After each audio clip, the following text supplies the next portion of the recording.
So Ebpf, Kubernetes, next level observability. Everyone has probably been to some Ebpf talks already over the last couple of days, I'm guessing.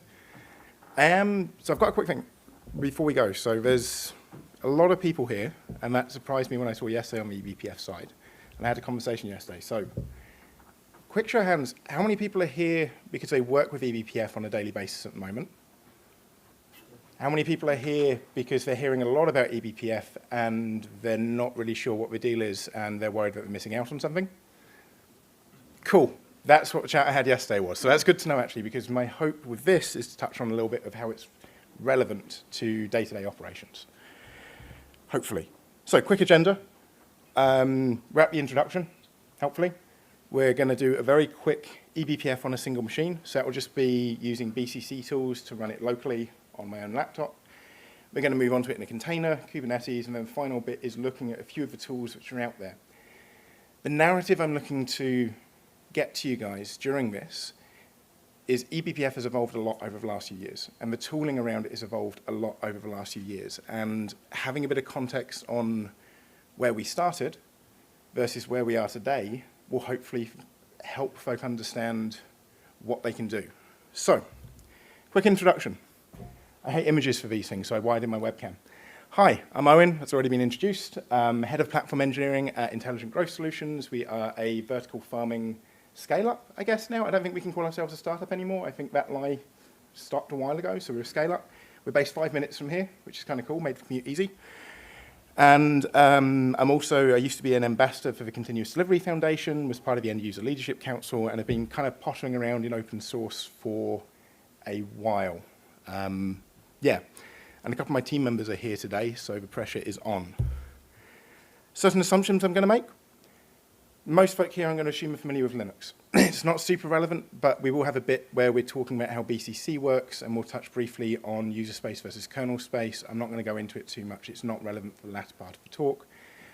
I'm also going to assume everyone here is familiar with Kubernetes. There's nothing we're doing in here which is actually that advanced, which is one of the things I really want to show to folk, is that you don't need advanced knowledge of Kubernetes to make use of this, but it helps have some familiarity for some of what we're going to talk about. And after going to the talks yesterday, I'm assuming everyone here has some concept of Ebpf. So I'm going to try not to repeat a lot of the stuff which has been covered in the last couple of days. If there are any questions at the end, or if folk want to have a conversation about it at the end, I'm happy to kind of talk about that afterwards. But it's just something to be aware of. Things I'm definitely not going to cover are the wider Ebpf ecosystem. It's huge nowadays. I'm actually going to be very narrowing my scope initially on BCC tools, not libbppf, and we're not going to touch on what's going on in the world of Ebpf outside of Kubernetes that much. I'm also only going to focus on observability, and that's because I think that is something which is quite relevant to a lot of folk on a day-to-day basis. There's a huge amount of stuff out there nowadays. You've got folk from is it Solvent? I can never say the name correctly, but the folks who are working on Cilium, you've got stuff from Solo here already. They can talk a lot about the wider ecosystem as far as the networking side of it goes, as far as various other bits go. For me, I'm really going to focus on the observability piece, and that's about it. But still, hopefully, will be interesting. And this is what I want folks to take away from the talk, and we'll recap on this at the end. So the big thing for me, the state of the tooling in Ebpf is incredible, and it's only getting better. You can leverage it today within a few minutes, realistically, and start getting value from it. It's not as scary as it looks, but it's also not a magic bullet.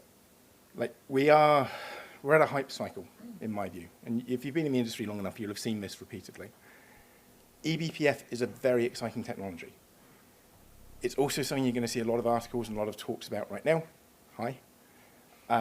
It doesn't solve everything. It's not going to replace anything overnight, but similar to back in the day when C groups and namespaces and all of that side of things started becoming available in the kernel, which led to our approach to containerization, which has led to Kubernetes. It's a fundamental building block which is going to enable a lot. So that's the core of what I'm hoping folk take away from it. If I'm successful, we'll see. Not entirely convinced. Brock, I'm the CEO of Open UK. We're the industry organisation for open technology. That's open source software, open hardware, and open data. I'd like to invite you to welcome to, I was going to say the stage, but we don't have a stage and we do have an echo. I was going to bring to the front, shall we say, OpenUK's Chief Information Security Officer and founder of ControlPlane, Andrew Martin. You enjoying me? Yep. Sorry about that. I loved it. I was going to leave. This was amazing. So I think there's something about OpenUK going on in the other room, or the fireside chat. If anyone wants to go to that, this is your opportunity. I won't hold it against you. Okay. So Ebpf on a single machine in 10 minutes or so, maybe less, if I cheat. I'm going to quickly touch on something. Language, when you start looking into Ebpf, is confusing. You'll see Ebpf, you'll see CBPF, and you'll see Bppf. For the purpose of this talk, I'm going to use Ebpf. But as a quick recap, Bppf, this is great. Bppf was a Berkeley packet filter introduced around 1993. It doesn't really stand for that anymore. If people are talking about Bppf, they're talking about technology similar to how they talk about LLVM and various other bits and pieces, but you will see documentation over the years which refer to both. What I tend to see at the moment is that CBPF, so classic Bppf, is used to refer to the old Berkeley packet filter implementation.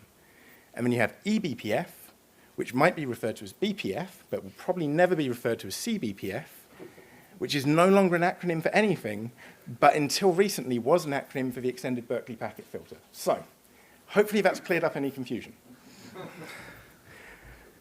But yeah, for the purpose of this talk, we're going to talk about eBPF, and you can just take it as that. What is eBPF? I'm not going to spend too much time on this. It's an in-kernel register-based virtual machine. It's been described as a general execution engine. It can execute programs in kernel space in a secure sandbox manner. All of this stuff you'll have heard about over the last couple of days. Like, if you want to learn more about how eBPF works under the hood, ebpf.io is a great starting place. Brendan Gregg's blog is a great starting place. There's a lot there around the verifier and the JIT and the reduced instruction set. All of that stuff is fascinating, but most people aren't going to need to know about it. And we've already talked about it over the last few days. I did actually have a diagram for the next bit, which was, this is the architecture of eBPF. And then I was in the talk yesterday by Solo, and I saw their diagram. I was like, that's much better than my diagram. I'm not going to use mine. So we're going to skip that. But this bit I do want to talk about. What does eBPF give us? There's a quote from Brendan Gregg, eBPF does to Linux what JavaScript does to HTML. If that doesn't fill you with a little bit of fear, then maybe think about it a bit longer. But I think this is really interesting because it does actually touch on something very important. eBPF allows us, at its core, to load programs at runtime into the kernel in a secure, verified sandbox manner. It is not as high performance as loading a kernel module directly, but it's pretty damn close. And for a lot of what we're going to be talking about later on around tracing and observability, it's that high performance combined with the visibility it's got on the syscalls which are happening in the system, which really make it very compelling for some of our use cases. So this is actually a big selling point. And this chat I was having yesterday around the table upstairs, just, kind of whole sidetrack, was someone who was saying, I'm hearing a lot about Ebf, but I don't know if I should care about it. My honest answer to most people in this room is you don't need to care about it. The tools you're going to use and the tools we're going to touch on later abstract most of it away from you. It's a way of getting performance information which would have been very difficult to get continuously before now. It's a way of securing things in a way which was difficult to do without kernel modules being installed before now. So that's what it gives us from the context of this talk. And earlier on, I had a bit which I forgot to talk about. I had a bit which said this talk is actually 2.5 talks in the trench coat. And the reason for that is the Ebpf community is amazing. And there's been lots of talks beforehand. The first talk I'm referencing is one by Liz Rice. It is actually one of the best advanced technical talks I've ever seen. Highly recommend if you haven't watched it, watch it. It's about 40 minutes long. It goes from using a BCC toolchain locally, goes through how maps work in Bppf, and it's very hands-on. You can follow along. It's a phenomenal talk. Highly recommend it. What I'm going to do is a bastardized version of it in a couple of minutes, which isn't going to cover anything she covers, but it will show you an Ebpf program, essentially, running on a local machine. But I got the idea from here. I'm giving credit to this. Please go watch this talk. So, 2.5 talks in a trench coat. What are we actually going to do? We're going to have a demo. And that button shouldn't say connect. Let's see if this does the job. Ta-da! Cool. So what we're going to do here is we're actually going to very quickly create a little Ebpf program. And I want to do this so that you can actually see if you were doing this a few years ago, if you had a Linux machine, you had Python, you had the BCC toolchain, you had your Linux headers installed, which is often a pain in the ass, I might add. I'll talk about that when we come to Kubernetes. I could not get that bit of a demo working. And if we go to Kubernetes, and we'll go to demo 1. So we're just going to open up a main.py here. And we're going to do some, oh, I already did this. I was going to write it for you. But when I was doing this earlier, I forgot to delete it, so we don't even have to do that, so I can save some time. Let's walk through it. This is even better. I don't have to make spelling mistakes while we're talking. So this is a very simple Python application. You'll see we're importing Bppf from BCC. And then we've got this block here, which is Bppf text. Now, how many people have worked with C, C++? How many people have worked with it recently? Cool. When it comes to Bppf, or BCC, in particular and Ebpf in general, what you're generally doing is writing C++ for what you're learning into the kernel. Now, it's actually it's a restricted language, a restricted subset of C. And the verify will validate that when you go and run it. That talk from Liz earlier goes into some amazing detail on it, highly recommend. But I'll walk through what we're doing here. We are defining string length. We're creating a data struct. This will be an Ebpf table, which we've got here. We're telling it to copy data, the hello world, to the data structure, and then we're submitting it to our events table and returning 0. So this is the C bit of the code. Then further down, we have our little bit of Python code. We've got this handle event callback, which is just something I've got in there to make my life a bit easier. We are telling Bppf to take in that text we've defined earlier. So this will take the C code, it will send it to the kernel, or it will send it to actually the VM and verify and all of that kind of side of things, but that's what will get loaded into the kernel. We're attaching a probe. And if you noticed under get syscall fn name, we're telling it to look for the exit syscall. I could have picked clone, I could have picked any number of syscalls. I picked exit because it was the least noisy and the demo was broken and it seemed like a good one to choose. Wouldn't recommend it normally. And then we're telling it to call that KubeHuddle function, which we defined earlier. So in that C bit of code earlier, if we scroll up, you'll see we have this KubeHuddle function. That's what we're telling Bppf to attach to. So when there's an event called exit, call that function we defined earlier. And then we're going to open this to handle it and print it out and do the rest of it. And I'll show you what that looks like. As I said, very, very quick explanation. It's not an overly useful bit of code, but if we do sudo python 3, and if I can remember my password, oh God, I'm going to get this wrong, aren't I? No, I didn't. Cool. So that's loaded up. And now if in another window, which you can't see because I didn't think about this, what I've done there is just do an ls. Spawned a bunch of processes, killed them off, printed out this for each one of those syscalls.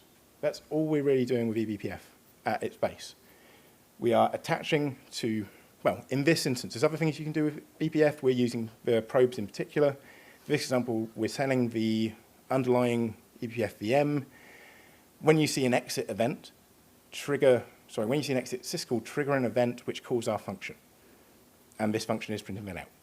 Everyone comfortable with that? Is there anything anyone wants me to touch on a bit more with that before we move on? Because we're going to use this for a couple more bits going forward.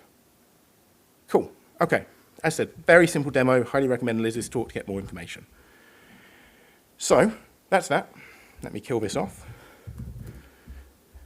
And we'll move on to the next bit. Ebpf in a container. So we've shown it running on a local machine. It's fairly easy. We can also quite easily run this in a container, which is the same basic idea as what we did previously, but there's a little bit of pain. I don't know if there's a better way of doing this nowadays. My information on this has been out of date, but it looks horrific, so I'm hoping there is. If not, it doesn't matter for what we're doing later on. So we have a Docker file here. The Docker file has far too much installed in it. This was because of the fact that I couldn't get this working initially, and it turned out it was a problem with my underlying Linux machine, so I just threw everything at the wall and tried making BCC tools directly. So you can ignore most of that apt install line. That's what I'm saying. Bppf CC tools are installing. That gives us the BCC tools, and it gives us the Python hooks we need. Copying main.py, and we're running Python main.py. That doesn't look too bad.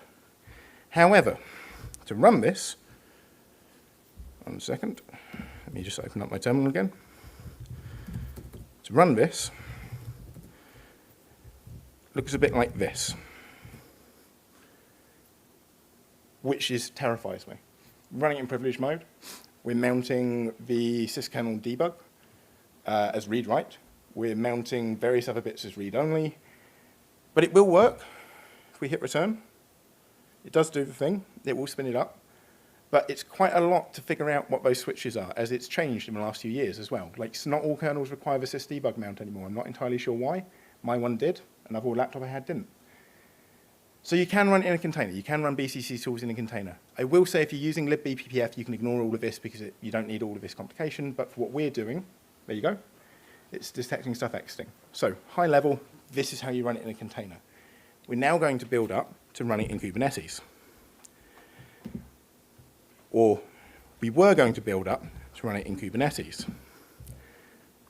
2.5 talks in a trench coat, part 2. Ebpf Con, I think it was one in 2021. Someone created a great little Git repo for the Ebpf Summit. Sorry, not the Con, the Summit. That repo has a Docker file which can discover your Linux headers. It has a deployment.yaml which will mount them as init. So it'll download the Linux headers. It will make them available as a volume mount point. And then it will allow you to, in theory, have a deployment which has a BCC tools in it, which works. So some of this went well. Package JavaScript in a container image. We've just seen that. That was great. That was easy. Running it's harder. Use the Ebpf Summit script. Well, I can show you that in the next step. Have it run successfully. Didn't work. And I was going to drop this from the slide deck, but actually it's really important to understand what these tools later on are giving you. So, what went wrong? BCC tools requires Linux headers. I decided to run my Kubernetes cluster for this on DigitalOcean. They're using 5.10-0 backport for the kernel. I could not find the kernel header, the Linux headers for this anywhere, and I could not be asked building a machine with this to then generate them and make them myself. I couldn't get it from Deb package, I couldn't get it from anywhere else. Had a look at the Falco repo. They had their own issues. They created a VM to actually solve this. I didn't have the time. But this touches on an issue when you're using BCC tools in particular, and realistically, I think a lot of people, if you were looking to do, I want to have a play around with BCC or eBPF, you're probably going to use the BCC tools. You're probably not going to go the libbppf route in the first instance if you're just trying to have a play around with it. There's a lot of setup sometimes. Sometimes you will find that the kernel version you're using doesn't have the headers available anymore in any easy way to get hold of them. And when you're running on a managed service in particular, it can be quite difficult to get access to the underlying host in order to generate them in some way. So that's one thing to be aware of, and that's why it didn't work. What I will do is, 1 second, I've gone the wrong way through my slide deck. Smooth. So if we come here, and I'll show you what we've got in here so you can at least understand what we're talking about. Here a second. So if we clear this, and we go to, there's 2 bits to this, as I mentioned. This is largely taken from that repo I mentioned. We have a Docker file, which can get the headers. There's a script in here, which we won't go through, but it's well worth a look if anyone's interested, because it's a really elegant bit of shell scripting. I can respect that. That gets the Linux headers. We then have this deployment.yaml, which has all of the volume mounts in the world and runs it as privileged. And it goes on. And when it wasn't working yesterday, I thought, should I debug this? No. But I want to give you this as context. This is what you would need to do in some situations to run BCC on a cluster without having some of the tooling we're going to talk about. And this is what I started out with, actually. Our first use of Ebpf in Intelligent Growth Solutions was generating flame graphs for a problem we were having. We had an issue where one of our pods kept randomly dying, and we thought it might be something to do to the Quartz job scheduler in there. We probably shouldn't be using a Quartz job scheduler within Kubernetes. That's a whole other conversation, which I'm going to have a chat with Sam at some point, wherever he's disappeared. He's hiding. But essentially, it was spinning up, spinning up, spinning up. It got stuck into a situation where it constantly kept launching jobs. So we used a sidecar to load the BCC tools, use the flame graph to then actually see what was happening. Because at this point in time, we didn't really have great monitoring or tracing in the system, and it allowed us to see on this flame graph, actually, here's all of these little quartz jobs which are spun up and not being disposed of. So that was really useful. And this is what we started with for all intents and purposes, was a script which generated this behind the scenes, mounted it to a targeted pod, mounted the Docker socket from the underlying host. It was very hacky, and then would utilize that in order to generate the flame graph. So this is what we did, essentially. And that's why I want to show it, because we don't have to do this anymore, and it's great. So, next step, which is the core of the talk, Ebpf for observability in Kubernetes. 2.5 talks in trench coat, my half of the talk. Pretty much all the rest of this I've just stolen from other people. This bit, less so, maybe. You can't prove otherwise. First thing I want to say is, what is observability? And I genuinely mean that as a question. I don't always know. It's a term which gets thrown around a lot nowadays. For this, when we're talking about observability, I'm talking about the ability to understand from your underlying infrastructure up to your application code, across to users, what is the context of what is happening. And that might be security related, it might be what would traditionally be an APM, it might be metrics, it could be any of these things. But that's what I'm thinking of with observability. However, I think if I probably asked the group, we'd maybe have different definitions of observability, because you'll see it used a lot for a lot of different things. But wanted to clarify what I was referring to, first of all. Tools, what we're going to be using for the demo. I picked the Weaveworks sock shop. There's a million different microservice demos out there. I had the boutique shop, I had the sock shop. I picked the sock shop because the sock shop made me laugh. Literally, that's it. There's no other reason. I had a wee giggle when I saw socks. I was like, yeah, this will be fun. I wish I had a better reason. But this is what this contains of. So it consists of, we have a load tester, which ran previously. We've got some RabbitMQs, we've got some databases in there and a front end. And I'm going to get you to try this out in a second. But first, what tools are we looking at? I was going to show running a script manually, but as we saw previously, that broke. So I'm not going to show that, but that was going to be my initial flame graph. That was the, hey, here's how we used to do things. I've described it instead. We're going to look at a tool called Inspector Gadget. We're going to look at a tool called Pixie, and we're going to look at a tool called Falco. I have no affiliation with any of these. These are just free open source tools, and I've picked them because, one, they're all from different vendors. So I wanted to show that there's lots of different people in this space at this moment in time. Two, they do slightly different things, and they'll show us slightly different areas where you can use eBPF or different ways you can use it from an observability perspective. And finally, I kind of like the names. Like Inspector Gadget, I was singing Go Go Gadget, Pixie makes me smile, Falco's pretty cool. So they're my reasons. There's lots of other tools out there. This isn't an endorsement of these tools. I'm not recommending people use these specific ones. It's just these are an example of free. That's it. So, Inspector Gadget. If anyone wants to scan this, this will give you a link to the GitHub repo. I'll leave it up for a second or two in case anyone's interested. But Inspector Gadget is a CLI-based tool. So, moving on to the next bit. What is it? Collection of Kubernetes debugging tools. Doesn't give you much information. It's built on Ebpf. Well, I'd hope so, given this talk. The interesting bit with this is it runs as a kubectl plugin. Sort of. We'll see what I mean in a second. But it does actually give a good summary of it. It is basically something you can spin up from kubectl, which will give you a bunch of options for debugging Kubernetes from the terminal. That is all it does. It is very, very good at doing it. So that's why we're covering it. So if we go on to the next bit, and I'll hit connect again, I'll show you Inspector Gadget. Let me have a think here. What do I need to do? So it might already be installed. I can't remember if I uninstalled it. If not, you would use crew. I used to do a kubectl crew install gadget. Already installed. Once you've got that, you deploy it. So the way Inspector Gadget works is it will deploy daemon sets to your cluster, which will handle the actual integration on the Bppf side, and then it will display it in your terminal. So we would do kubectl gadget deploy, and we'll let that run for a second. And you'll see most Ebpf tools will be like this. Like pretty much everything will need something running on the cluster in some capacity in order to get information to you. Some of them abstract it more than others. but we'll give this a moment or two. It shouldn't take too long. For the other tools I'm showing, we're not going to do the install. The Pixie one takes like 6 minutes, and I didn't think I could freestyle for 6 minutes while it was installing. But here we go. So we've got Gadget installed. What can we do with Gadget? Well, as a simple example, if we do kubectl gadget trace TCP, might need to clear. So this gives us real-time tracing on TCP connections within the cluster. That's one simple example.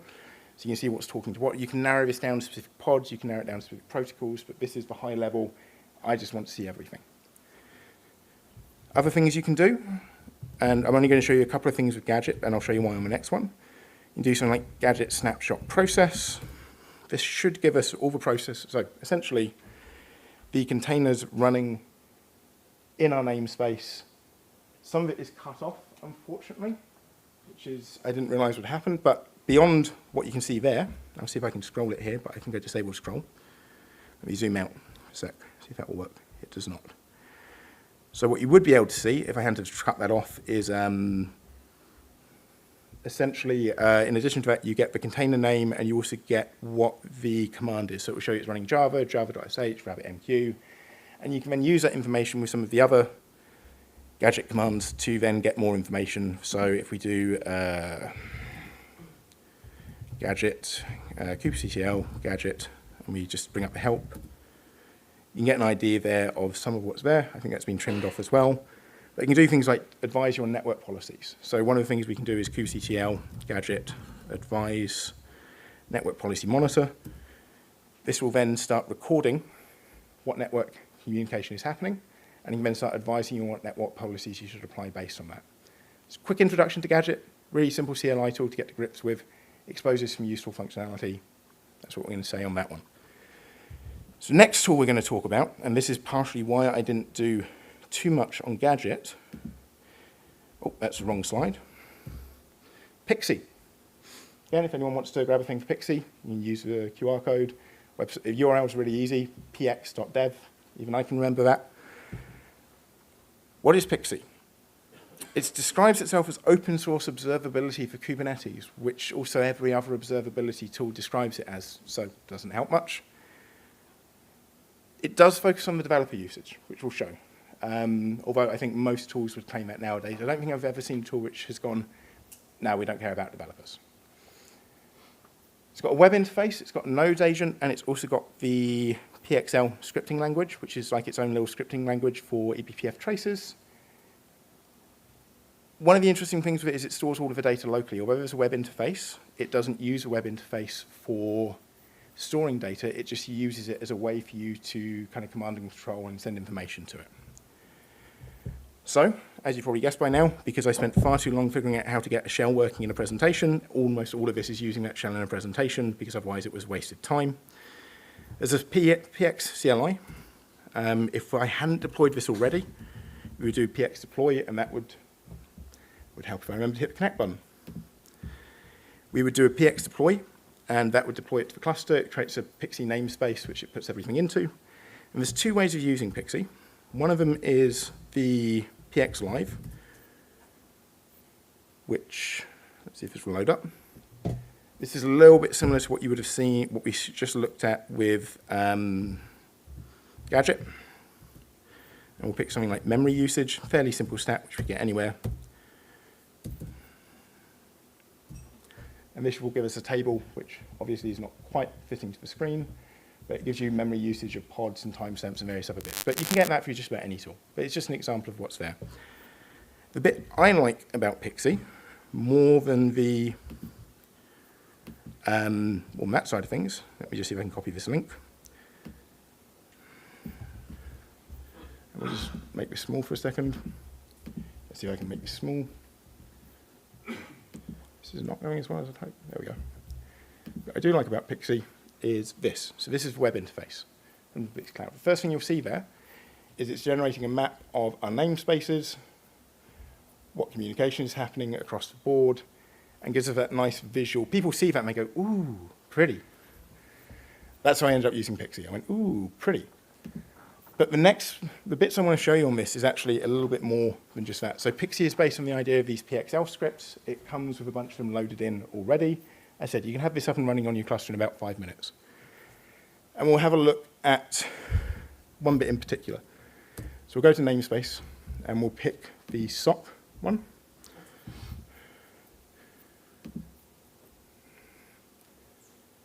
And you can see here we're getting a service list with latency information, and we're getting the pod list as well. And we'll pick one of these pods. So we'll go for, let's have a look at front end. I was going to get you all interacting with front end, but time constraints on my side used my laptop's issues early on, so we'll just use the historic data. Now, first of all, this looks a lot like what you would get from any kind of metric information, you know. If we scroll down, that flame graph I mentioned earlier, and the reason why we don't need to get folk to do this manually is this. This runs continuously. Performance impact on your node is about 2% from CPU. At any point, you can go and view a flame graph for the last 24 hours of CPU usage for any pod you have running. Now, some of them are going to be more useful than others. We use .NET. Can't always figure out what the .NET information is due to the lack of kind of ELF symbols and various other bits. But this can be incredibly useful. If you haven't looked at flame graphs before, I recommend looking at Brendan Gregg's information on them. But the ability to just at any point go, hey, what's happening? What is actually happening? What are the actual function calls? What's actually being loaded is amazing. And we can just go up and we can say, right, I actually want this to be 60 minutes, 3 hours.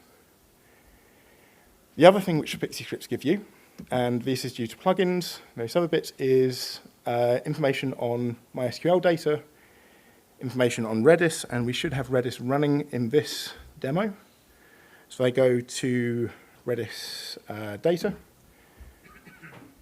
We can see Falco is running. And so we can go from here, and we can go and actually see, right, what are the arguments? What's Redis data? What's the latency like? We can do MySQL traces if we had MySQL tracing running on here. And the thing I want to stress with this is we've not installed any APM agents. We've not created any sidecars. We've not modified any of our application code to get this. What we've done is we've installed essentially a pod per node. And it scales as we add more nodes. So that's one of the big things with this. And even with APM agents, if we look at New Relic and various other ones, yes, the level of tracing they give you is much deeper. And I'm not saying this will replace them at any point in the near future. But a lot of these APM agents, they're doing some kind of poll or some kind of threshold-based tracing.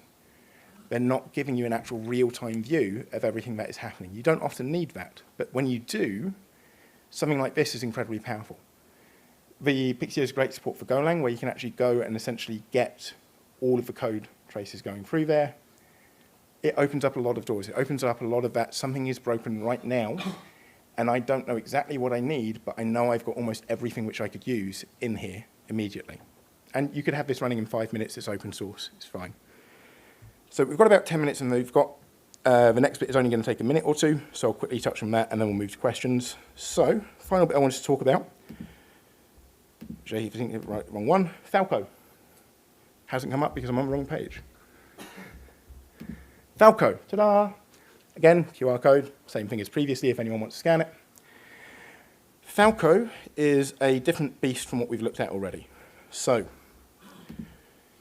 Falco is from Sysdig. It's focused on continuous risk and threat detection, works beyond just Kubernetes, and we're talking about cloud-native runtime security. Falco can run without Ebpf. Actually, the original version of Falco made use of kernel modules for it, but you can enable Ebpf for it. There's not really any performance difference, but it gives you a lot more flexibility with certain bits and pieces, and Falco abstracts a lot of the complexity away. The way Falco works is you have rules, which you define. There's got some default ones, and it looks for syscalls and various other things happening to alert you with those rules using some, for the open source one, they use Sidekick, so you can then use that to trigger automations or trigger messages or to let people know about stuff. So for Falco, I don't actually have much to show on the local side. I'll just quickly comment on the fact that to install it with Bppf, if my terminal was working, 1 second. We do Helm. we essentially have to use Ebpf, use various other bits and pieces. We're also going to enable the UI. I'm not going to go too much into Falco. It's a complicated beast. There's a lot of things to look at as far as the rules go. If we do a quick port forward, and I'll show you the UI for it. And this will give you an idea of what it can do. What did I say the port was? I should have made a note of this. 2802. That would be the wrong bit.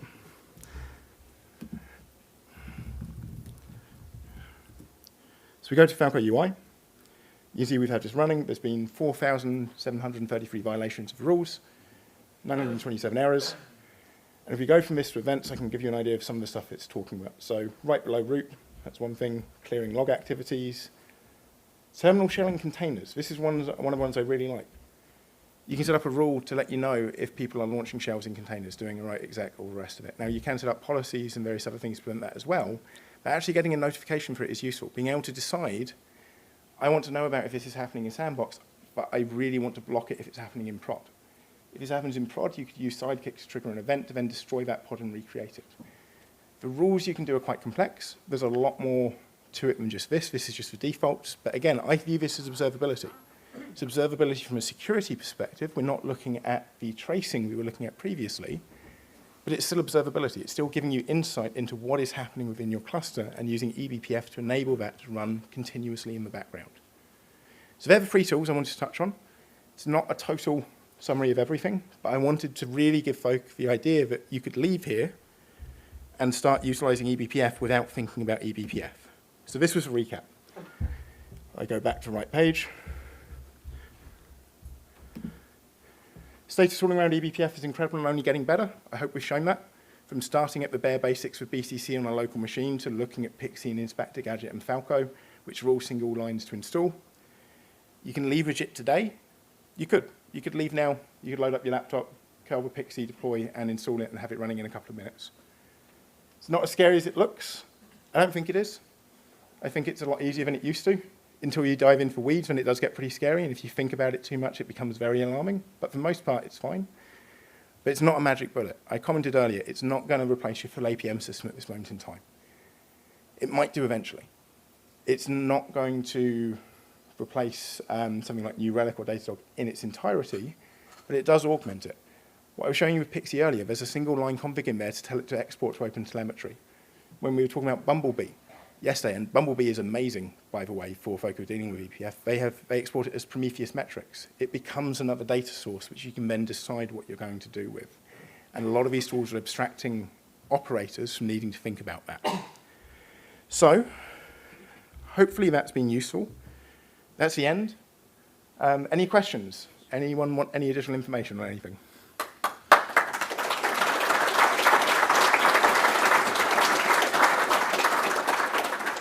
So we'll open up any questions. It's really loud. Any questions? If you just put a hand up and I'll walk around with a microphone.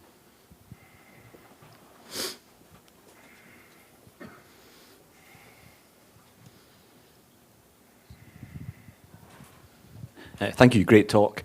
I'm assuming from the way you did your demo that you were running all three of those tools simultaneously on the same cluster? Yes. Are there any considerations about running multiple eBPF applications simultaneously? So, yes. There can be an increased performance impact, but it's very slight. So with the way the eBPF architecture is, you load your custom code into essentially the kernel through a virtual machine. You can have a performance impact when you've got lots and lots and lots and lots of programs loaded in there, but each one's got to be relatively small. There's a lot of constraints around the language. So there are considerations, but there's not going to be an issue with any of the tools stepping on each other's toes because of the way it maps a syscall or a probe or whatever else you're doing to a specific function. It would only really become an issue, I think, if the tools were using the exact same function names, but I'm not sure on that. I've never tried it. I'm going to try it later on today. I'm now really interested. I might tweet about it if it does break anything, but it's a really good question.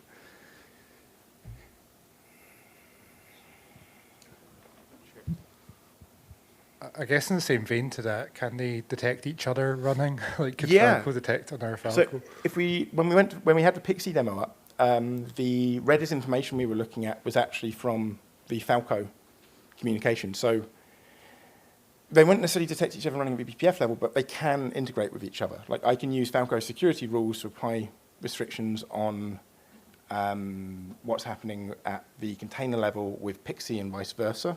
You wouldn't necessarily have them detecting each other at the actual Ebpf level because they're sandboxed, so each little program is sandboxed in its own way. But they could potentially interact at the user space level with the exposed tables. I've just never tried doing that across tools, but in theory, there's nothing which would prevent that. Is that a bit scary if you can't detect what's running in Ebpf? So I think you can, I've just never looked into how. And if you can't, wouldn't surprise me. That's actually one of the things with Ebpf. I don't know if I could realistically, I'm not sure how I would go about detecting what else is loaded into Ebpf, but I imagine there is a way to do it. Is Ebpf scary? Yeah, sometimes. The verifier does a lot, but it is also open to abuse. Like, it won't crash the kernel, but that doesn't mean that you can't have exploits using it. We've already seen those. I think it was Spectre might have used some of the Eppfs on maybe AMD, for example. There are ways to exploit it, and hence that JavaScript comment is amazing, also a little bit scary. I think there's one more.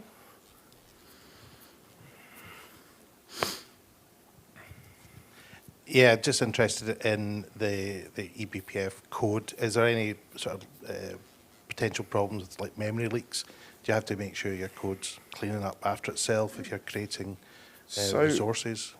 The verifier does a pretty good job of preventing issues like that, and the size and the limitations and restricted C subset prevents a lot of that. The verifier can be a bit difficult to work with.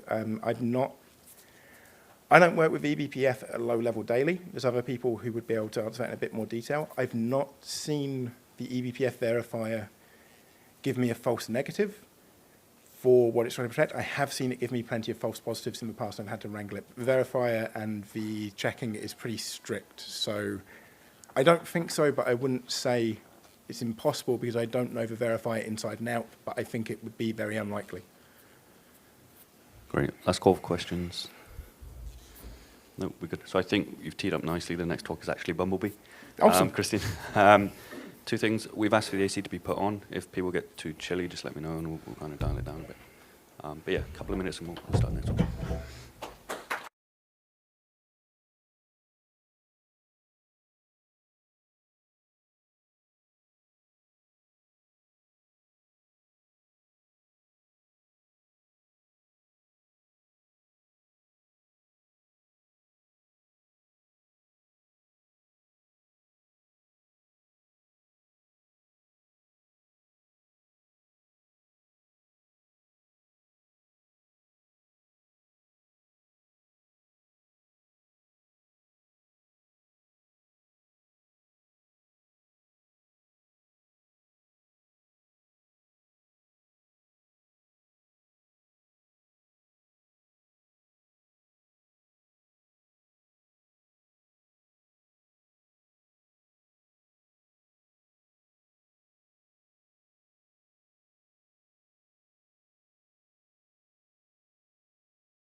Hello, everyone. This is the last eBPF talk that we will have on this conference and for some time now, I think. How many of you were here before for the previous presentation? Ah, okay, so nearly everyone. I was sitting back there and I was making last-minute changes to have a more to exclude the redundant parts. So this is called Bumblebee or Howler to stop worrying and love Ebpf. My name is Christian Fekete. I'm working as a field engineer at Solo.io, and you can find the contact information there. As I mentioned, I'm working at Solo.io. It was founded in 2017 by Edith Levine. And as you can see, we have many happy customers. We have a quite good renewal rate, and the company is well funded. So that enables us to contribute to the open source technologies that we are using in our products. This is your next chance to win a drone. We have two of these. So if you haven't scanned this QR code, feel free to. You don't need to worry about carrying this drone in your luggage because we will ship it to you. So feel free to play and win it. So what is eBPF? I think you have already seen this slide, and yeah, I don't want to repeat all the presentations that were before me, but basically eBPF is a flexible, safe, and fast way to inject custom logic into your kernel. It's originating from TCP dump, which is using Bppf. So yeah, that's where it's coming from. But lately, people are using this new rendition of this technology to inject custom code to get better observability or make scaling issues disappear because eBPF is really performant. I guess most of you are already familiar with all the use cases. You can use it for security because you get insight into your syscalls. You can check which network interface your syscalls are accessing, so you can get pretty detailed overview insights into your actual system. Then you can use it for tracing and profiling.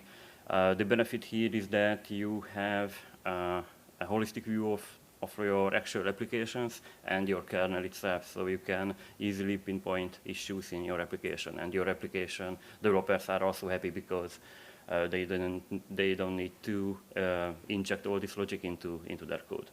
Then you can use it for networking. For example, the open source Cilium project is also using eBPF to make packet processing more performant and better in some ways. So that's another good use case for eBPF. And there's also observability monitoring. If you were here for the previous talk, then you are most probably familiar with all the tools that we have in this space. This talk will also focus on the observability part. So yes, we will see another project in this space. This is the diagram that were praised in the previous presentation. It's a really nice way to show how the user space and the kernel space logic can interact with each other. In the user space, you have to manage the whole lifecycle of your Bppf logic. This is where you attach, load, and okay. This is where you can attach, load, and destroy your Bppf code when you attach it to the kernel. And this is also the user-facing part of your actual script or program. So you have to parse for example, the various flags that you would need to pass to your program, for example. Then there we have the kernel. We have a verifier, and the verifier is there to make sure that you only run safe and safe program in the kernel. So that's there to make sure that you won't break your actual machine. Then we have that Bppf rectangle there. That's there to illustrate your actual Bppf code. And you can attach that Bppf code to various kprobes, uprobes, trace points in your system. And then we have the maps, and those maps are basically little boxes, and you can put data in it in the kernel space and take those out in the user space if you are talking about the observability use case. And so why is this important? Why we have this many eBPF talks on this conference? It's important because eBPF can be a solution to impossible tasks. There are tasks that cannot really be solved with other technologies or other solutions. We will take a look at one of the examples that you cannot really solve without eBPF in the observability space.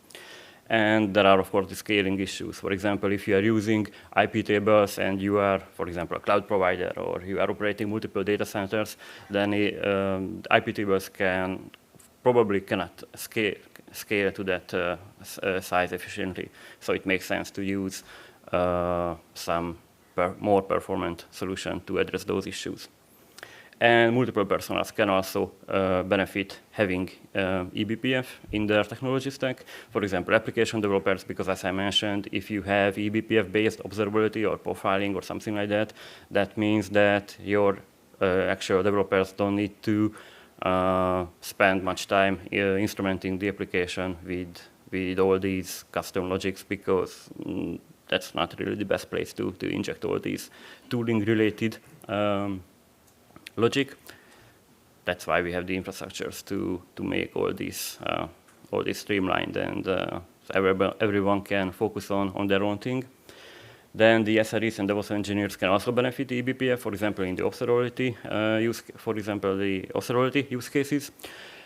And network operators can also enjoy the benefits of, for example, the more performant packet processing.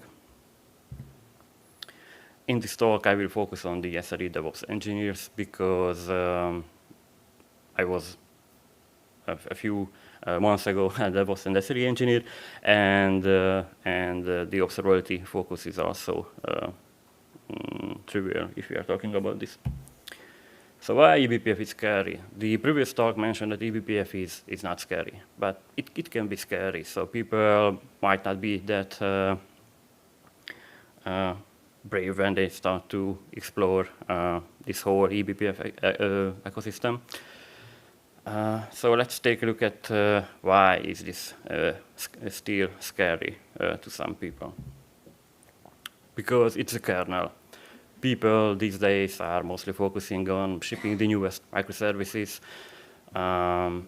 Those are most of the times web applications. Everyone is parsing JSONs, and if you are a platform team, you are just helping your application developers to ship the actual microservices.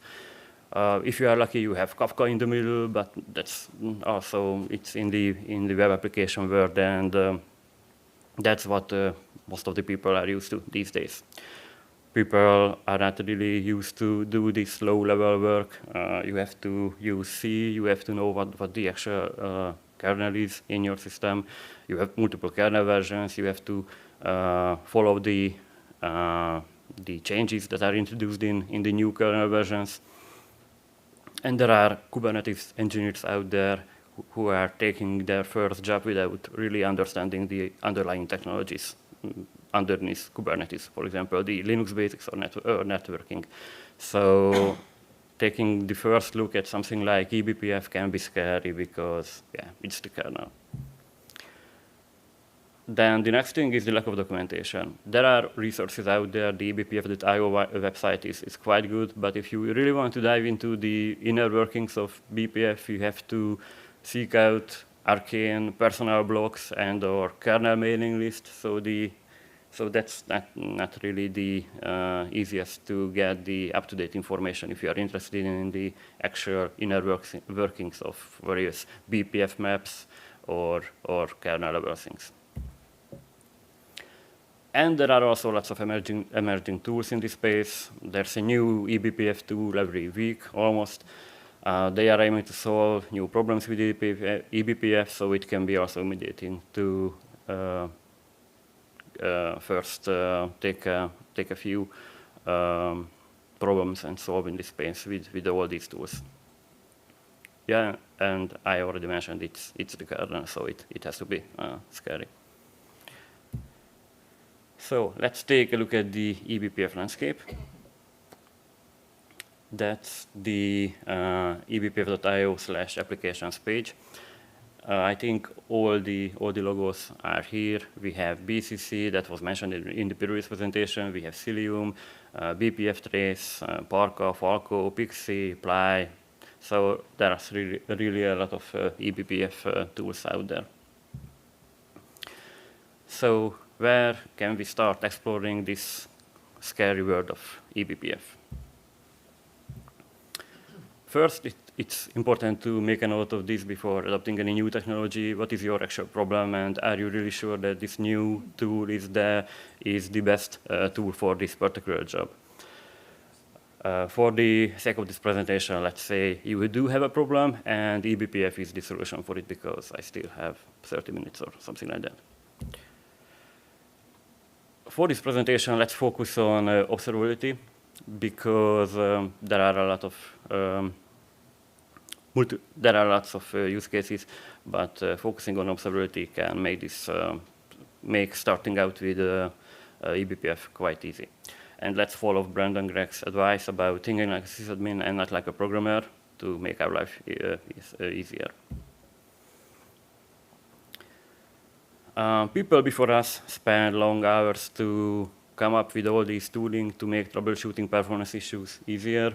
You can see the BCC stack on this diagram. You can see various portions of the stack, and you can see the BCC equivalent of the tool that you can use to troubleshoot the issues affecting that area. The upstream BCC repository on GitHub has all these tools, and using them can be a good first step to experience the power of Ebpf if you have a production issue. What's the problem with this approach? Well, if you are using BCC, you write a single Python program, and that contains your actual user space and kernel space code, and the kernel program is written in C and added as a string, in a variable, so it's not quite nice to add your kernel logic to the actual Python code this way. When you execute this Python code, BCC will call the Clang and LLVM package on your system and performs a kernel header lookup. So as it was mentioned in previous presentations, the kernel headers should be available on your machine when you want to run this actual Python script. And you also need to have Clang LLVM deployed on this instance. And it's a quite large package, so you cannot really it's not easy to ship Clang LLVM and all the kernel headers to your target systems most of the time. Then if you compile this code, then it will be a quite resource-heavy operation because it will need to pull this Clang LLVM in, and the kernel lookup is also quite resource usage heavy. So if you have production machines under your control, you most probably or hopefully not underutilizing them. So if you have a proper balance to have well-utilized machines in your data center or cloud provider, then it might not be that easy to compile an actual BCC script to debug a performance issue, because that can make your system tip over. So what you can do is use the Bppf core way to package your application. Core means compile once, run everywhere. Basically, this came together with having the BTF type information available. This is usually presented as a vmlinux.h file, and it's using the Clang as the compiler. And it's also leveraging the libbpf loader linker library that can make managing the user space, managing all this Bppf logic from the user space easier.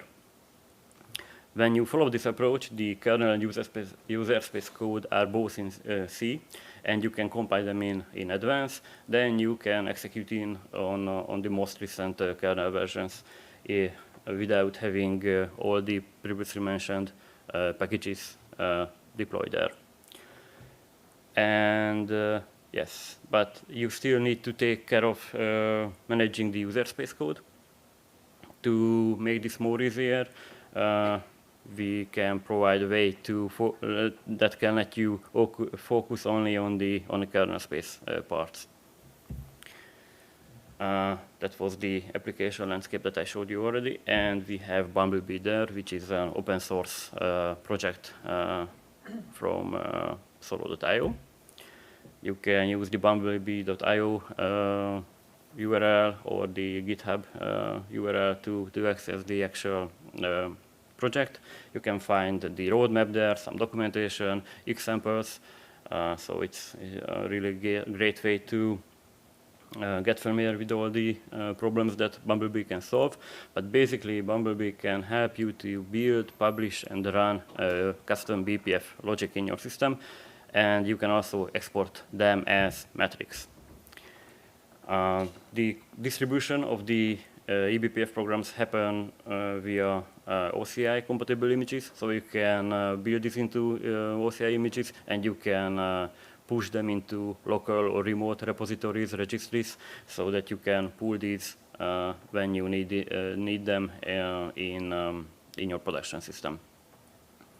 So basically, the promise of Bumblebee is that you can take existing libbpf compatible scripts and you can turn them into metrics. And the experience is really a Docker-like experience, because you can have very similar comments that you would have with Docker. I also have a video to showcase how this can be illustrated. In this case, we have a Bppf script here. It's written in C. And you can do something like build, and you reference the name of the program, and it will build it into an image. Then you can push it to a local or remote registry, and then you can run it. And that's it, basically. That it's this easy to actually package your actual Bppf application, which is quite nice, because otherwise you would need to work with Python scripts or request approval for Bppf trace, custom Bppf trace one-liners, and in a production environment that's not that easy.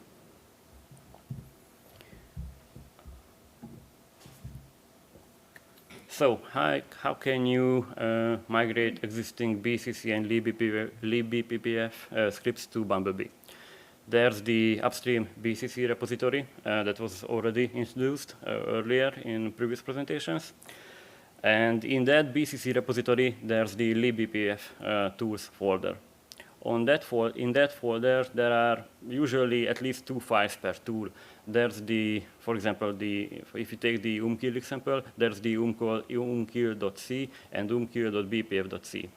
The C contains user space C code of a specific tool, and the .bpf.c contains Bppf C code as well, and that gets compiled into Bppf Ebbf when you compile this into an image. And then this Ebbf file is used to generate Bppf skeleton. These are usually ending with .scale.h, and these will be included from the .c file.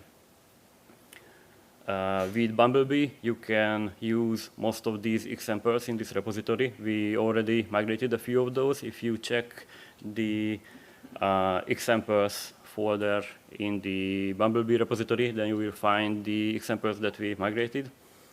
There are a few requirements that are needed before you can migrate a tool to Bumblebee, and that is that you need to have either hash map or ring buffer as your map. because currently these two map types are supported in Bumblebee. Some of these examples are using Buffer because Buffer was an earlier implementation of having this buffer-like functionality as a map in Bppf. And if you are running a kernel version below 5.8, I think, then only Buffer is available. So ring buffer was added later. So if you have older kernel versions, that means that you would need to run the older version. What is the difference between Buffer and ring buffer? Resource usage, for example, because Buffer has buffers per CPU, and most probably you have multiple CPUs in your actual machine when you run this code. Ring buffer, on the other hand, has a shared buffer, and this is also great for high-frequency events, because when you have events happening with a few milliseconds of delays, and you have multiple CPUs, and you are putting data into multiple buffers, then the order can be not that ordered. So using a shared buffer can make this more easy. And the developer experience is also a bit better, because with ring buffer you can leverage the reserve and submit API, and that enables you to have more memory efficient operations when you are working with data in your Bppf code. And as I mentioned, the requirement for this is to have at least Linux kernel version 5.8 or some version above this. You can use these more details links to find out more about all the implementation details about these underlying buffers. So let's see all this in action, and with this demo we will actually take a look at a few upstream scripts, and we will see what's the difference between the upstream libBPF tools and the tools that we have in the Bumblebee repository. So I have an instruct left here. Hopefully you can see it. I think I can zoom in a bit. Can you see it in the back? Okay, great. So the first two command is two wget commands. I'm pulling the upstream exit snoop.bpf.c and its header file to this local machine. And then I will grab the Bumblebee equivalents. As you can see, I'm using the main branch, so there's no tricks here. I'm using the upstream versions that we have. And now let's check the difference between the two versions.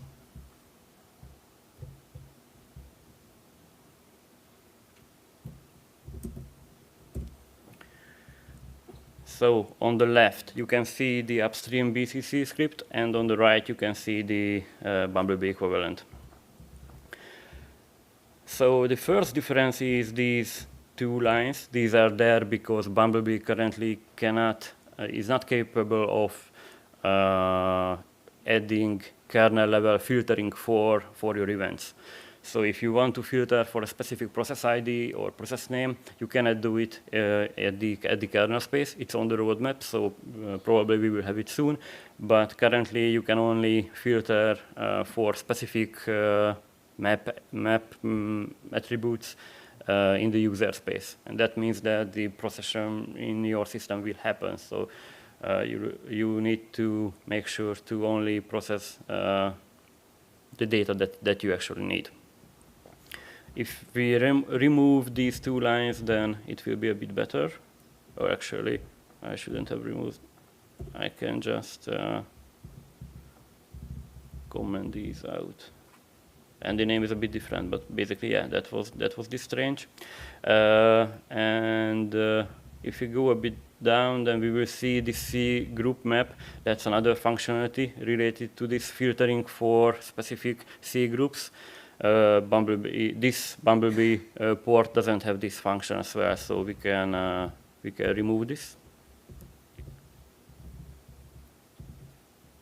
It's getting more similar. We have the actual map here. As I mentioned, the Bumblebee example is using ring-buff, and the other example is using the perf-buff. So we have some trivial changes to make this work with ring-buff here. And we also have a different name for this map. This is the name of the map, and we call it exit because this example is the exit snoop example, which will track the exit syscalls in your system.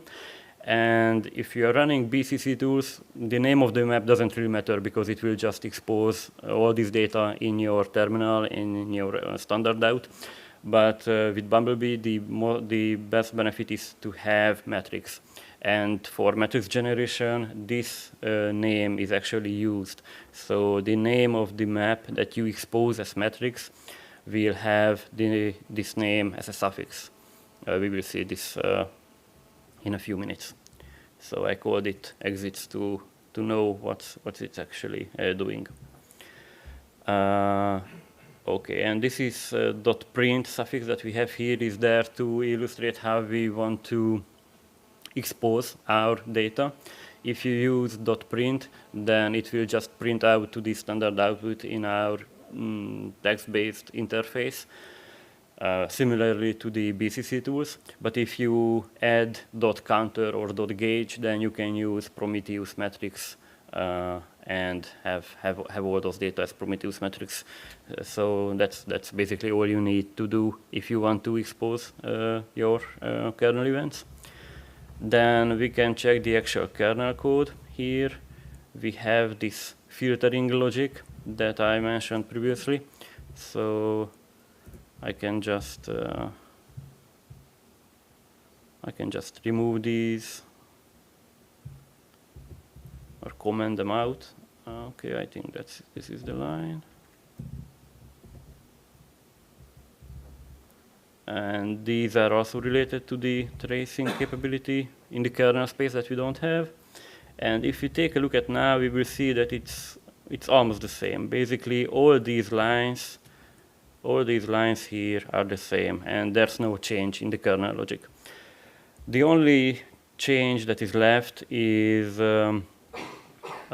using this reserve commit API of the new data type, the new map type that we introduced.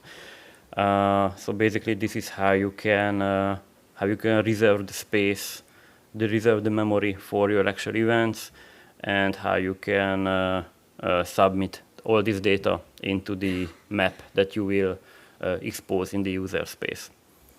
With the previous approach, you would have this line here, this Bppf perf event output line, and that's responsible for putting this data into your map. But if you are using ring buffer, you have to follow this approach to get all the benefits of working with the new data type. So basically, that's all it takes to turn this upstream example into a Bumblebee compatible exporter. We can call it exporter because it will export metrics.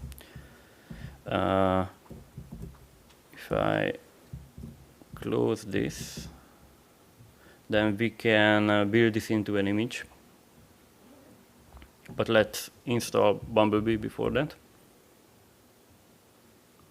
I already have the BCLI.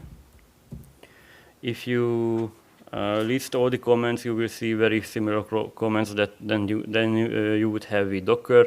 You can build your images, list them. You can do something like blist. And we haven't built anything, so it's not there, but we will build it in a second and check it again. You can push your images, you can run them, we will check all this. So build this into an image.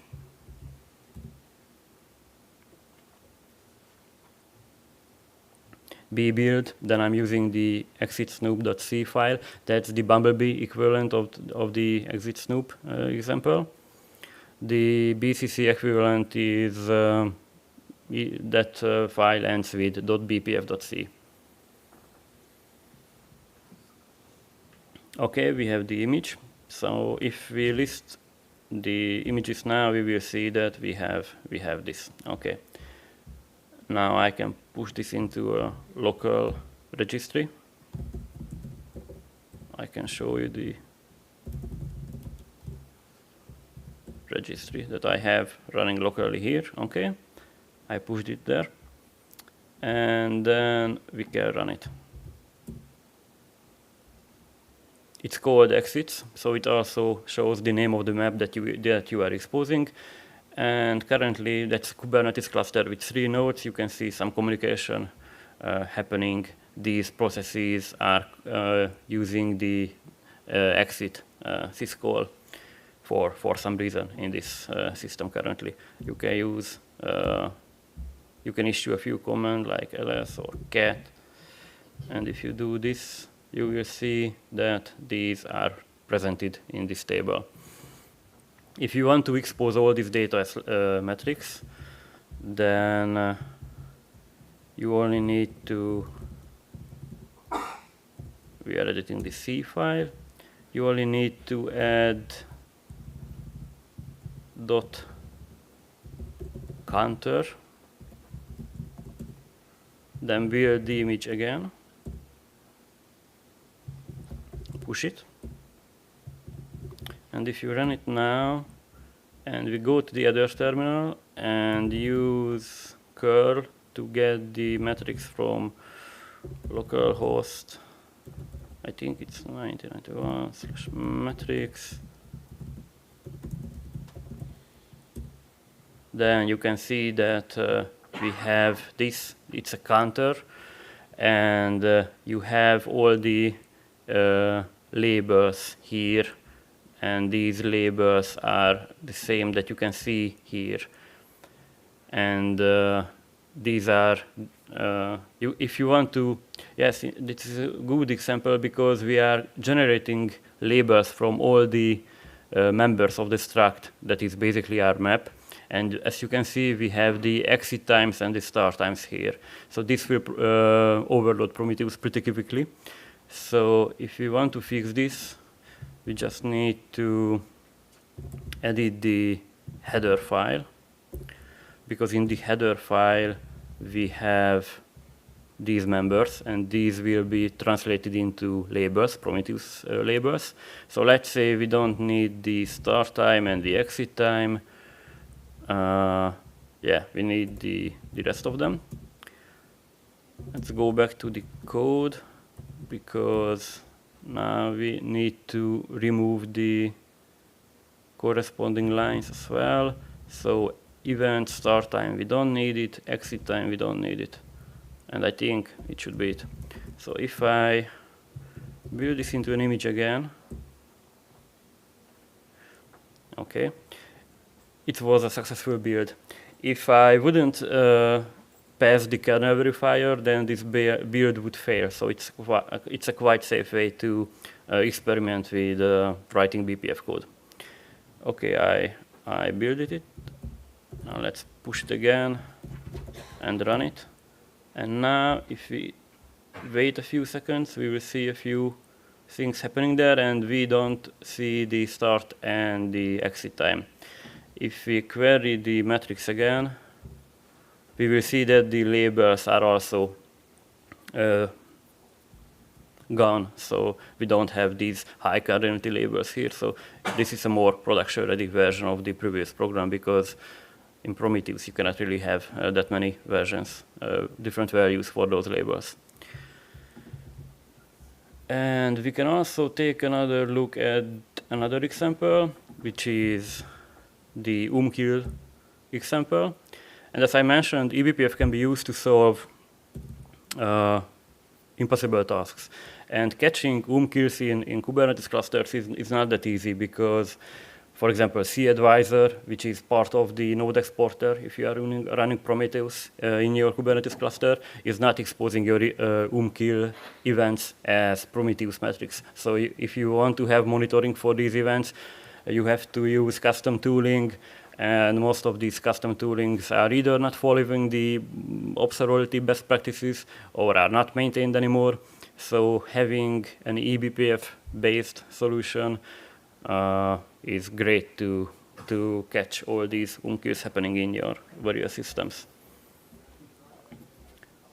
I'm pulling the Bumblebee equivalent of the kill example, and we can check the difference between these two as well.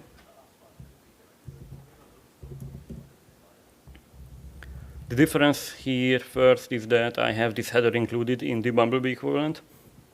Basically, we are interested in these fields if we have an kill event and an out-of-memory exception. We are interested in the memory pages that were claimed, the name of the process that was running, and the process that was killed. Because when you have a process that was killed, then the process that's running in the same context is probably the process that is responsible for killing your program. So it's all these are valuable informations. You can see that we are using ring-buff again instead of per-buff. And if you check the actual logic, it's basically the same. In the Bumblebee example, we are just using a pointer and accessing the members of the struct a bit different way, but all the core logic is the same. So it doesn't really, it's not really hard to turn this kill example into an kill exporter. That can be used in a Prometheus with Prometheus to get notified of the actual out-of-memory exceptions that are happening in your system. Okay, so I think that was the demo. For a few words about our roadmap, we are planning to keep the Ebpf integration that we have up to date because new versions are coming pretty frequently, and we want to have all the best new features that are there. We are planning to have tighter Kubernetes integration to get better correlation to actual pods. If you are running these tools, you are most probably interested in your actual pods that are getting killed and not just the process that you have running there.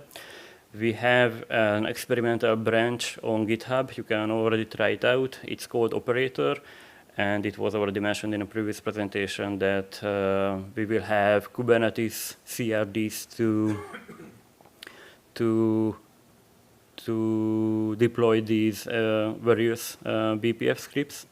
We are planning to adding more map types, for example, perf buffer, so we wouldn't need to migrate your existing code to the new ring buff if you don't want to.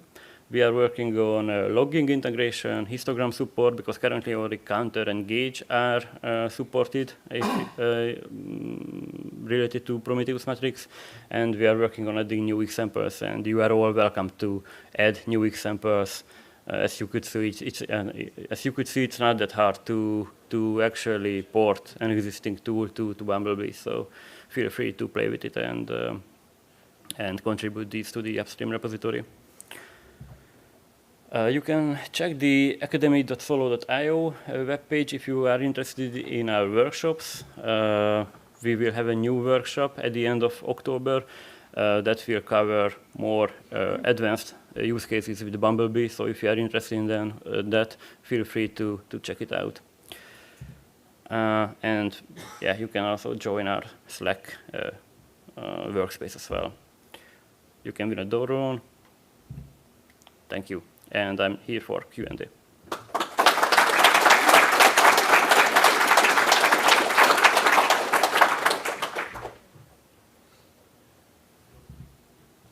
So any questions? Again, put a hand up and I'll walk around with the microphone.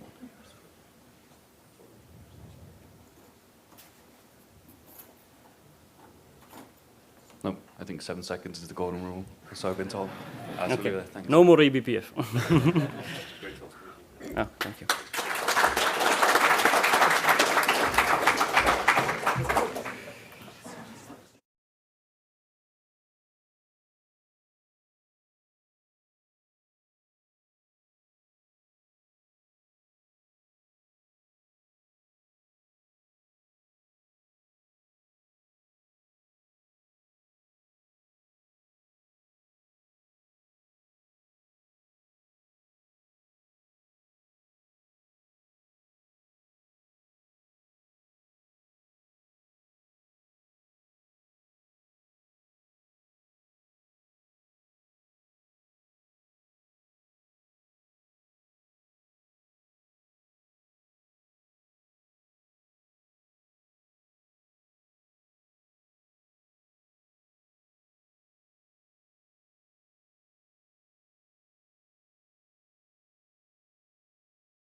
Good afternoon, everybody.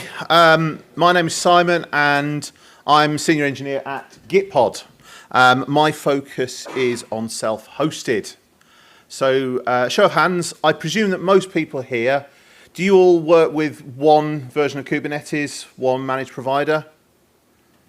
Yes, so few hands there. I have to basically support all of them. Gitpod officially supports we run on GKE. We also have to support EKS on AWS. We have to support Azure's AKS, and we also have to support K3S as well for all people who don't want to use those providers. So my job is to effectively get those square pegs to all fit in different holes. So just a few sort of things to begin with. My talk's going to be about 20 minutes long, 25 minutes long. There'll be a few minutes for questioning afterwards, and then the most important part of the day, lunch. So I won't hold you up for that.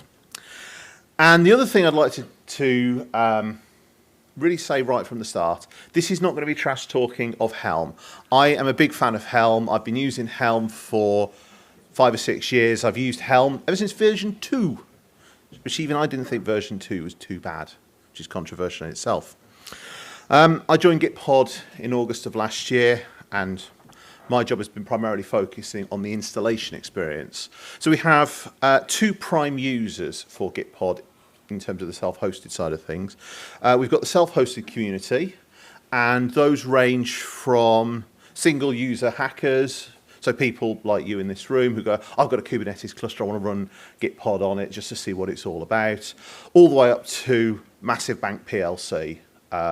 There's a few government agencies that use it, and they've obviously all got different requirements. If you're a single user hacker who wants to play around with it, you've got a completely different requirement to an enterprise user.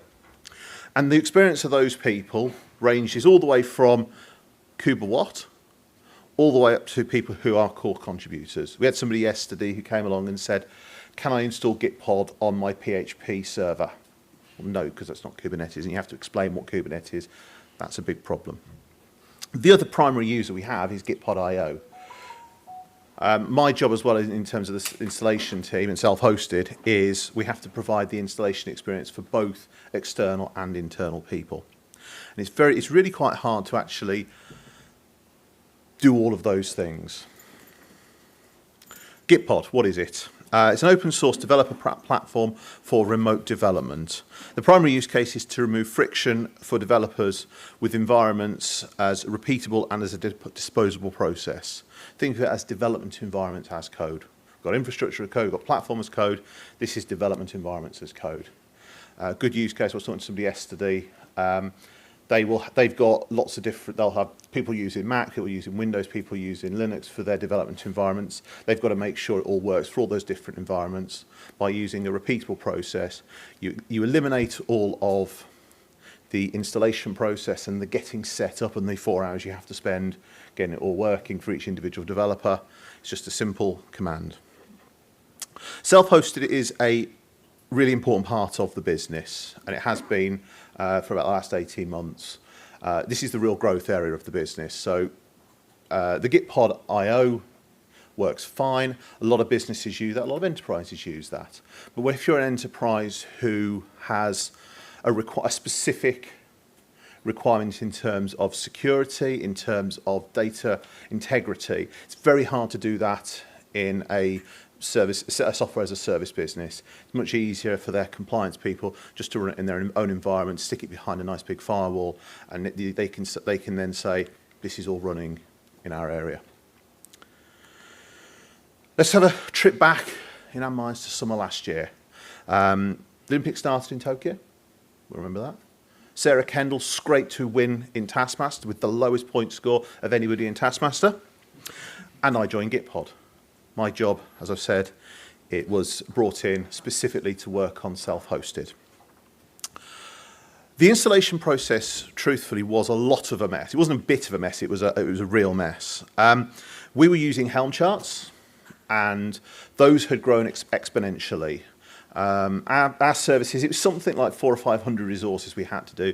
There was a Helm file for each and every one of those. Our charts directory was massive. It was also owned by the platform team. Really competent, wonderful team, But the problem was that we were all the different teams were effectively throwing it over the wall. And that was obviously causing a big problem. The people who wrote the applications didn't write the deployment code. And what had happened was that everybody was afraid to touch it. So there's some talk this morning from one of the banks where they were saying we've still got COBOL code. And it was very much like the COBOL tax, where we were all stuck with something that nobody wanted to touch because it was really, really scary. And self-hosted releases happened, truthfully, when somebody thought of it. The last Helm chart we delivered was July of last year, which was the 0.10, and we had so many people keep asking us into August, into September, into November, and December when we did the first self-hosted release of the install, which I'm coming on to. It was people going, when's 0.11 coming out? So we were having to say, those are all some of the big problems that we had. It meant that it was great for the SaaS team and the SaaS product, but for self-hosted, it was very much an afterthought. What does Helm do? Now, it's obviously not a trash talk on Helm, but it's talking about why we moved away from it. But let's understand what Helm can actually do. First thing is it's a template generator for Kubernetes manifests. Now, this makes our Kubernetes files with Go templates. And from our point of view, this is where most of the problems are, because it's unmaintainable, it's a mess. And using Go templates was where a lot of the problems were, because obviously it's not testable. Third-party libraries. Well, this is really useful. There's going to be a few third-party libraries that we have to support. There's a few third-party libraries that we're using and we still are using. I don't want to be maintaining Gitpod plus a load of third-party repositories and a load of third-party Helm charts. So that's something that we want to bear in mind and keep a lookout for. It's also a fancy KubeHuddle apply. If you do KubeHuddle apply -f to your directory, that will install all of those resources. But if you take one away and put another one in, it doesn't get rid of them for you. It just does it, and it will just keep adding them in. So all of a sudden, you end up with loads of ghost and orphaned resources in there. Well, Helm gets rid of those for you. So if you have a resource and it detects it's not in the previous configuration, it will just delete that resource for you. It also allows rollbacks, the Helm upgrade process. So that is really useful. A Gitpod installation consists of quite a few different things that we have to look at. Obviously, Gitpod. Now, from a Kubernetes point of view, it's fairly simple, but it's big. We have config routes, we have secrets, deployments, daemon sets, stateful sets. Most people in here will have that. We don't really have any custom resources. The only custom resource we have in there is some cert manager secrets, because obviously I don't want to be maintaining the secrets, and so we want to use cert manager so that we can renew those automatically. But actually, in terms of a Kubernetes application, it's fairly straightforward. Gitpod has certain requirements. It must be on, the host OS must be Ubuntu. It's sort of unofficially gone away, that one, but we're not officially supporting anything. I've got a Kubernetes instance I'm actually running on CentOS. But in order to guarantee that it's going to work for the enterprise, you have to use Ubuntu. Also need to be able to access containerd and a specific version of the Linux kernel, as long as it's greater than 5.4. The reason for that is because we have to build images, we have to build Docker images inside the Kubernetes instance. It's really hard to do from a technical point of view. Our workspace team who did that did a fantastic job to actually enable that and to enable it in a secure way so that there's no leaking through to the host OS. But those are some of the things we have to look for. We've also got some dependencies. So we have 4 basic dependencies on services. MySQL, Docker registry, MinIO for object storage, and RabbitMQ. Now the first 3 of those, they could be external. So your database, your object storage, and your registry. RabbitMQ, that's just our messaging bus internally. We maintain that. We don't allow that to be externalized. So that needs to be managed in there for reasons. Now, I don't want to be maintaining libraries for this. I'd quite like to be able to use something else. Again, Helm is quite useful for that. The big problems that we found with Helm, config size. This is a big barrier for new customers. It's painful to debug problems, especially for our customer support engineers, and there's potentially sensitive data in there. Our initial values file, our default one, was around 750 lines as a minimum. The whole point of Gitpod is automation. If we say to somebody, you've got to go through and you've got to use the OpenSSL binary to go and generate a load of passwords to put in raw code into your values.yaml, that's not a great look for a company that's all about automation and removing developer friction. The config is not orthogonal, so you have to change. If we had a password for one application, because it's very difficult to refer to different values from a values file downstream, particularly with third-party dependencies, we had to put the passwords in 2 or 3 times. If you want to change your password, you've got to remember you've also got to change it here, here, and here. Again, not a great look, and it's a pain. We enjoy typing. See above. Helm functions.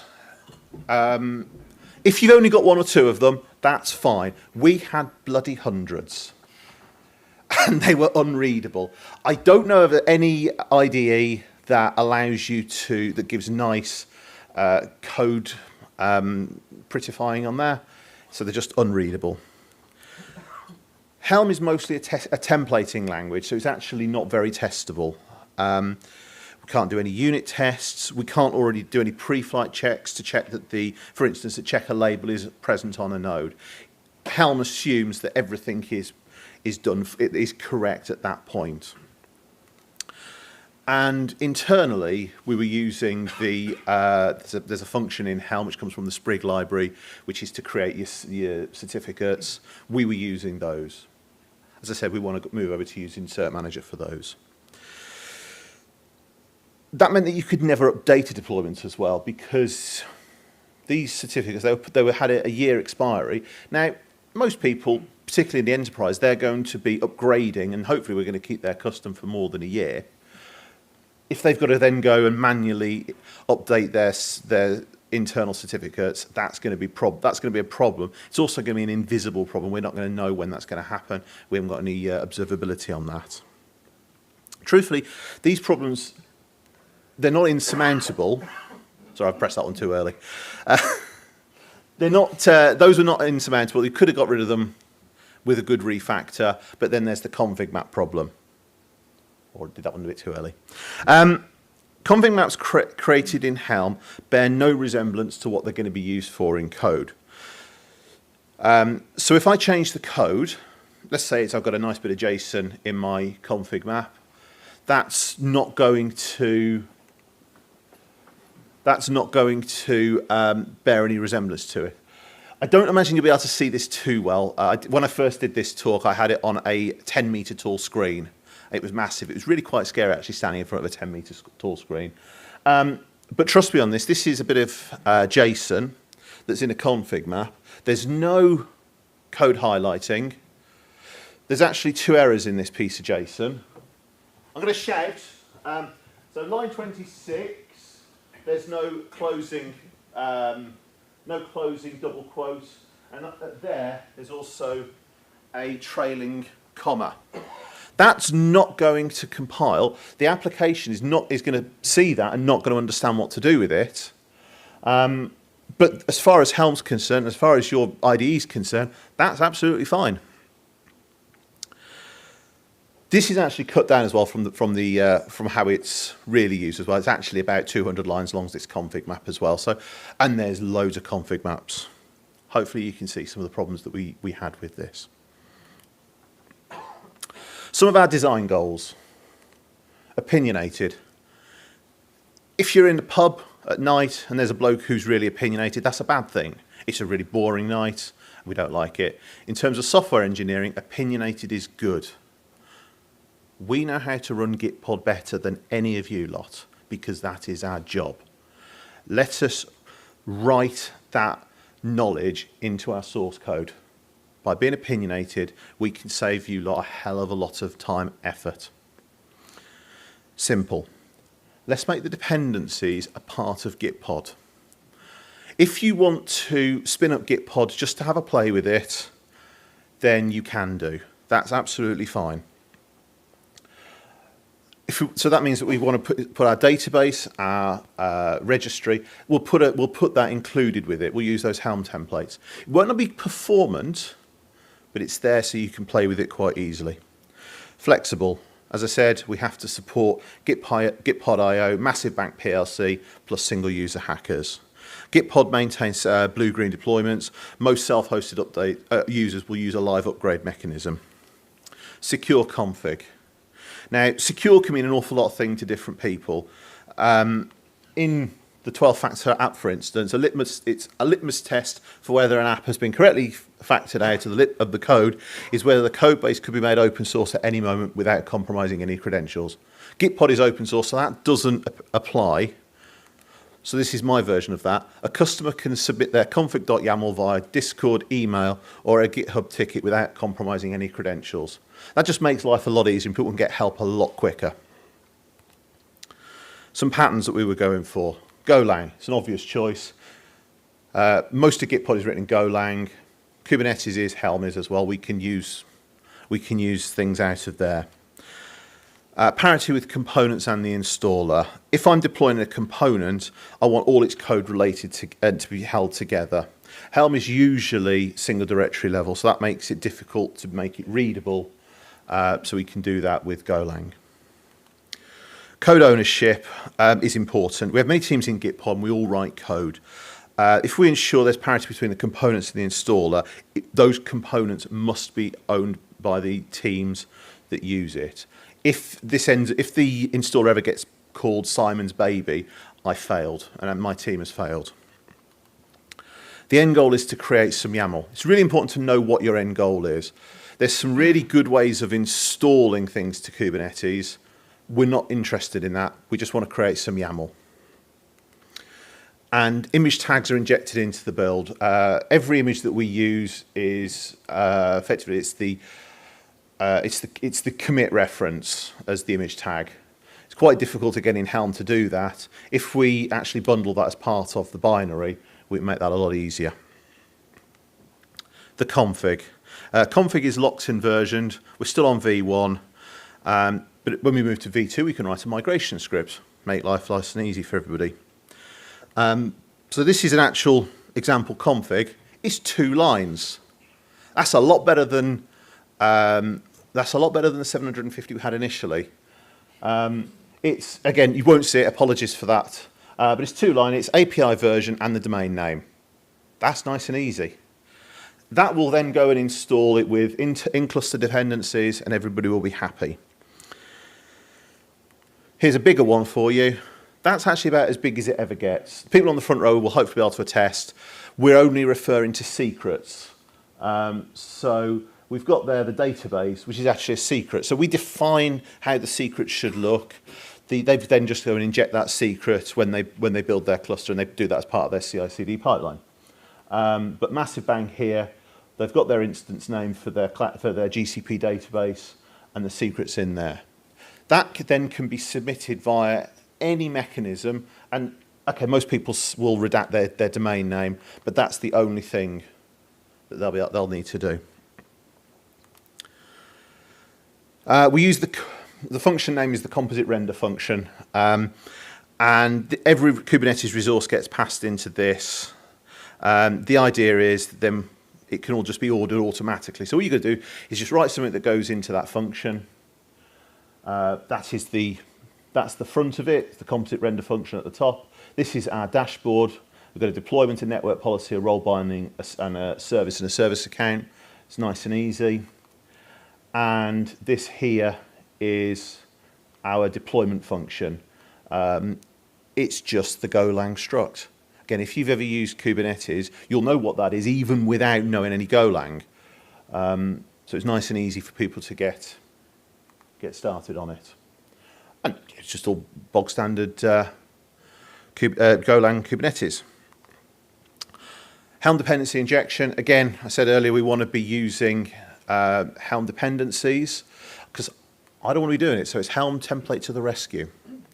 The Helm function is where All of this gets brought in. This is the Docker registry. What we're doing is we're using this Helm config function here. That goes away, uses the Helm template renderer internally, generates all the YAML, and brings it back out again. It's a bit of a faff to have to take some Golang, generate some YAML, and then convert it back into a Golang struct, but it's necessary, and it isolates us away, and it means that we can then put all of this inside Golang, and everything is just a bit of configuration into that. It's all nice and straightforward. We also want some validation. There's two types of validation. The first is configuration. First question is the configuration valid? Are all the required fields completed? There's no wrong data types. And we can achieve this with Golang's reflect tags, which is similar to the JSON tags if you've looked at those. So it's nice and easy, nice and maintainable. We also want to validate the cluster. Will the cluster accept this installation? Do we have the correct kernel running, correct containerd, correct node labels, etc.? And importantly, are the secrets defined in the configuration present in the cluster? Benefits. I'm not going to go through those. It's nice and straightforward. We've got a low barrier to entry. These are some of the things that we've benefited from this. We've been running this now for 9 months. This is one of the big benefits as well, which I haven't mentioned in here, is that our customer support team, what they're doing is they're getting people a lot further down the process. So back in January when we did the first release, it was how do I use the installer? Now it's how do I use the installer to do this thing that only a couple of people are ever going to want to do. So it means that our documentation and the process, and by educating our community, we've brought, those benefits have all been brought through. So it means that our support team are actually helping people who are much further down the process, which means it's working. Drawbacks, the complexity is abstracted away, which is a problem, and you do have to create your own secrets. Unfortunately as well, people are also resistant to change. People like Helm, they go, oh, I like Helm, don't want to use this new thing. That's always a bit of a problem. The future. Replicated is the big one that we're doing at the moment. I think we've got a replicant in the room. Hello. So from a tech point of view, this is a Kubernetes job which bundles the installer in it, and it then detects all the configuration values that we need, and it works really quite nicely. Creates all the secrets for you. So most of the drawbacks we had in terms of having to get things set up, again, we've automated that process, and it's now just a simple one-line command, kubectl cots install git pod, then it all starts up for you. Local Docker preview. Now, this is one thing that we've been really working on the last couple of months. This is actually running git pod inside a Docker environment on your own machine, so you can try it out a lot quicker. We couldn't have done that with Helm. The installer has been integral to how that works. And potentially we might even look at an operator to get this working even better as well, because we don't like having an installer job. It'd be much nicer to just put some configuration in and let the operator handle that for us. The reaction. So the internet is full of people who are positive, open to change, really nice. The first comment we got was really negative. So I'd spent 3 or 4 months working on this. We put it out there, and this was the first comment. Honestly, I feel like it's a very bad decision to move away from Helm. There are simply too many possible configurations. Now, that was literally within half an hour of putting the installer out there. My heart sank, in truth. Pleasingly, about 6 weeks after this comment, this same person bought a license for 5,000 users. So it's very easy to say, oh, they know nothing. They did have some valid criticism in there. We did listen to it. We have taken it on board over the last couple of months as well. But then the later reaction has been actually much more positive. There's still definitely people who say, I want to use Helm, but they're fewer. And our community is now seeing the benefit as to why we've done it and actually what we've been trying to get out of it all along. It's lessened as well since we've improved the documentation and the workflows. Would I do it again? Yes, with caveats. If I was maintaining an open source application that's installed in its entirety, if you're doing a library, use Helm, use Customize. This is more than you'll ever need. Don't do that. If you're doing a whole application, yeah, this is something to consider. And if it's something that requires an awful lot of configuration, so that's another thing to look at as well. I wouldn't if it was a library, as I said, if it's a simple app, or if it's not designed to be self-hosted. If you're running this, it's only ever going to be a software as a service application. You don't have to. This is a lot of work. You have to think about a lot of that as well. So definitely something to think about. Thank you very much for listening. My name's been Simon Ems. If you want to talk to me, if you want to listen to me, I'm the Shropshire Bee, the Shroppy Bee, because I live in Shropshire and I'm a beekeeper. Most of my posts are about beekeeping, but I do occasionally talk about software. And if you want to sign up to Gitpod as well, gitpod.io, and everybody gets 50 hours free per month. Thank you very much.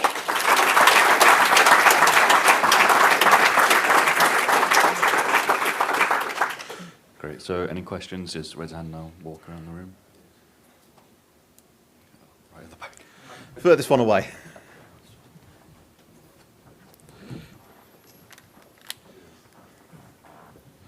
Hi, thanks for that. You mentioned that you currently have a dependency on min.io. We run min.io, and I would rather not.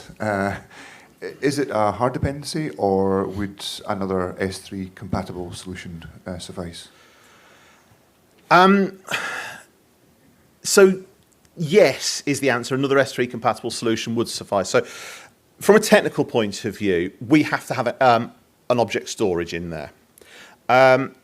By default, we use min.io. That's what we bundle in cluster. We've only got a very small PVC. I think it's only 8 gigabytes as well. So that's very small.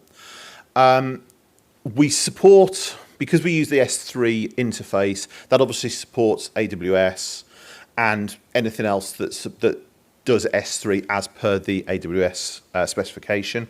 We also support Google, whatever it's called, their object storage as well. Those two are natively written into the application. We also have to support Azure, and we do that using the min.io gateway, which was recently taken out. We had no warning of it, and we just got one of our Azure customers saying, hey, Si, this isn't working. So I had to go look at it, find the issue that had been buried in min.io. So we are actually locking to an old version of min.io if you're using Azure. Yes, we could get rid of it. We could add in additional supporting in our code base. I'm not aware of any other decent S3 libraries that can be installed locally that fulfill the proper S3 interface. If you have one, I'm all ears. I really want to know about that. Any more questions? Yeah. Oh yeah, thanks Hello. very much. Writing your own Go code to be Helm is a bold choice. Did you look at something like CD Kates? Although I know it's a bit of a swear word to say that, but it's actually not too bad. It's very similar. It has Golang APIs. So we did do various, when we were sort of looking at this, we did do various what else is there out there. I don't think we looked at that one specifically, but we did do sort of like what do things look like at the moment. Realistically, we just went, well, we all know Go. We want to do this. We'd sort of had an idea of how to do it. There was a big RFC internally, and we decided that doing a native Golang one without using a library was the best choice for us. Would I do it exactly the same again? Maybe not, I don't know. If there's something that's better today. There was nothing that we found last summer that fulfilled that purpose. A year and a bit now has passed, so it might be different now. I think there was one more down here.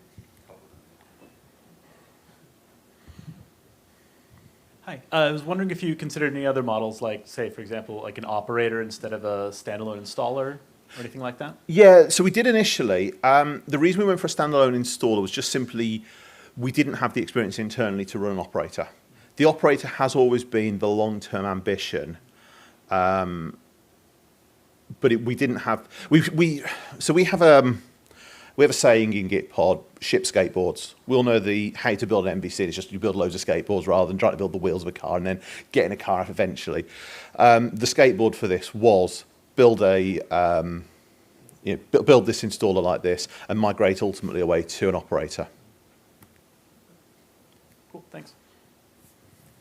I'm afraid it's a follow-on question about Minio. Hello. So have you ever, my understanding is that this is designed for installation like on-prem with customers. Have you ever had any customers been resistant to running Minio because of the license in particular? No. I mean, most people don't run MinIO natively. You're only running MinIO effectively in two scenarios. Number one is if you're using it in cluster. As I said, it's a very small PVC. It's not especially performant. It's just there so people can try it out. So in that case, we would always say use your native, your cloud's native object storage. The only one that is exception to that is Azure. We've not had anybody who's had any objections to using that yet. Maybe it'll happen. That'll probably be the driver for when we actually properly natively support Azure internally. Yeah. So my question is, who's the team responsible for managing the development of this new, well, you call it application? Is it the DevOps team? And if so, do you have any thoughts or concerns about the requirement for your larger team and any future team members going forward to be skilled up enough to be able to help contribute and write the go necessary to be able to keep it up? Yeah, good question.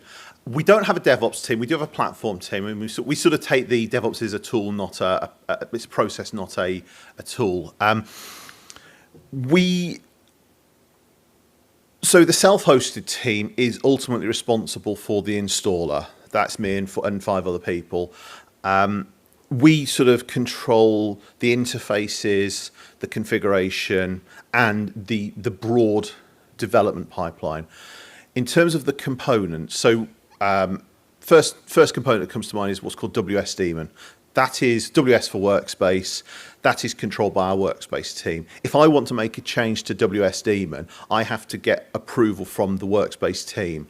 So what we've done explicitly is all of the different code that relates to a component is owned by the team that owns that component. In terms of how do we train people up, that was mostly documentation, me giving talks internally. It was hard. It did take probably 3 months in order to do this. We were very fortunate that actually our CTO was very much the driver behind this. I was the code monkey who did all the work. He was the driver behind it. So there was no resistance from this. Everybody knew something had to be done. We had a big RFC that took a couple of months to go through. Everybody was very happy that this was the change. Obviously, then it's the training and to make sure it happened, and that did take time. There's no magic bullet for that. It's there's no short circuit to experience. Any other questions? There's one at the front. I myself am not a fan of Helm, but we do have ways in which we can unit test Helm. We use bats and diff to write unit test cases for Helm. Right. Yeah. I mean, I didn't know that. There's definitely. I mean, there's new projects that come in all the time in terms of ways of doing that. If it works for you and your team, that's brilliant. I would never advocate just doing this just because you saw it at a talk from some very interesting, handsome bloke in Scotland.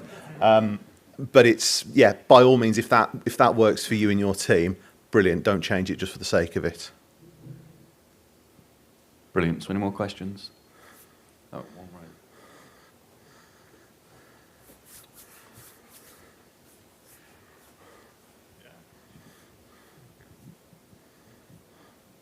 Is the installer side of things open source? Is that part of your repo? Is it possible for people to go view the code, or is that closed? Yeah, the installer is open source. Cool. It's Gitpod, well, GitHub, Gitpod.io, Gitpod, /install/installer, I think. Yeah, please feel free to use, abuse, etc. If we're saying abuse, but yeah. Okay, final call for questions. No, brilliant. Thank you. Thanks very much.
You can generally find me around the web as either Average Marcus or on Twitter as this annoying Marcus_Noble_ because, yeah, reasons.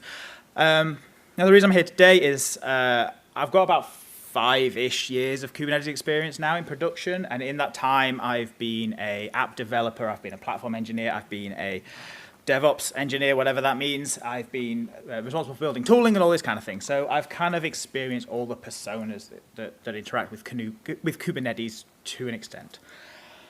And today I want to tell you the story of my relationship with webhooks in Kubernetes. And like any good story, it comes in 3 acts.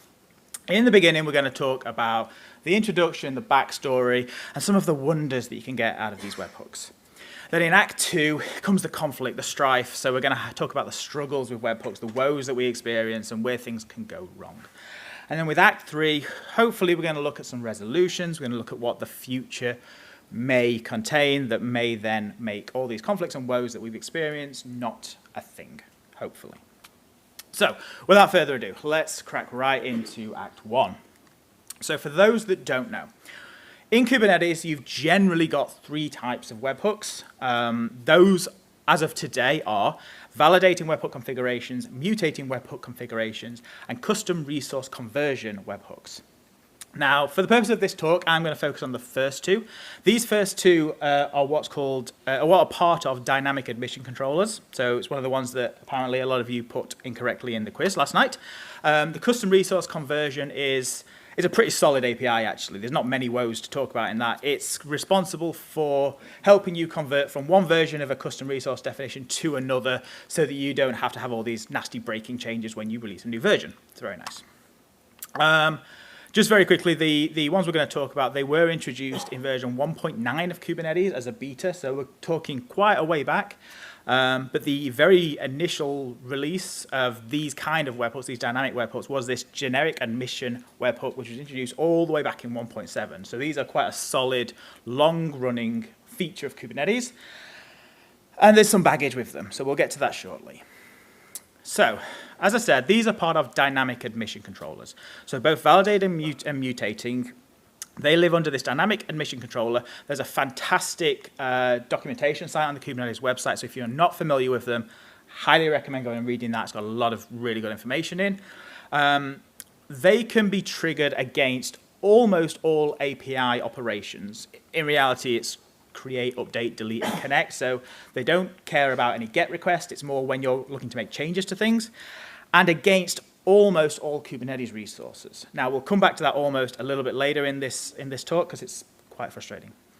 They are enabled by default, so they're part of this admission registration API, and they are enabled through a API server flag.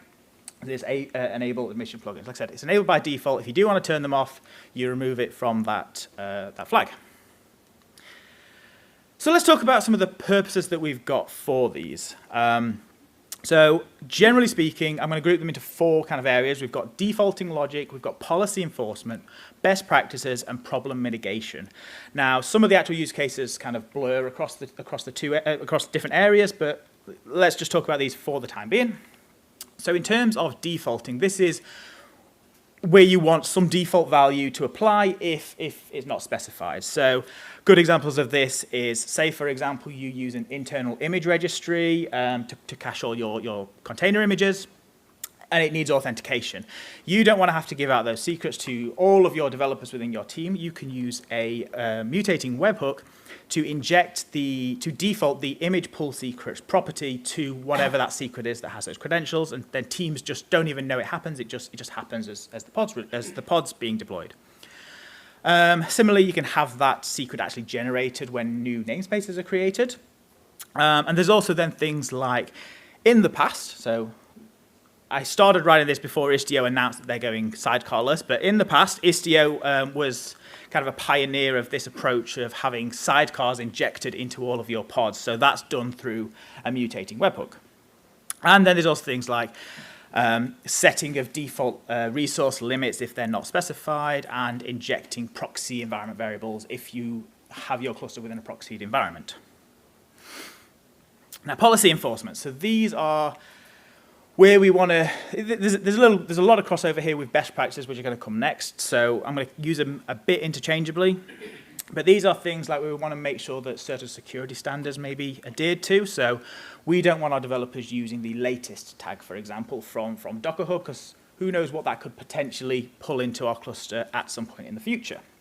So we can have a validating webhook that will block any latest tags being used in our images, in our pods.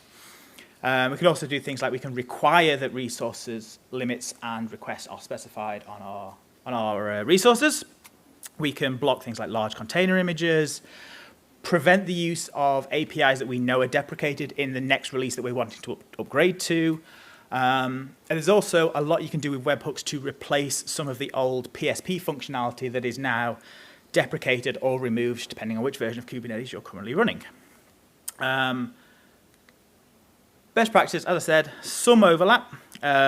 This is where I see things like enterprise policies coming into play. So where you want all of your team's resources to be labeled or annotated in a common and known way. So you may need the team name to be on all resources, so you know who to contact if there's a problem with a particular resource.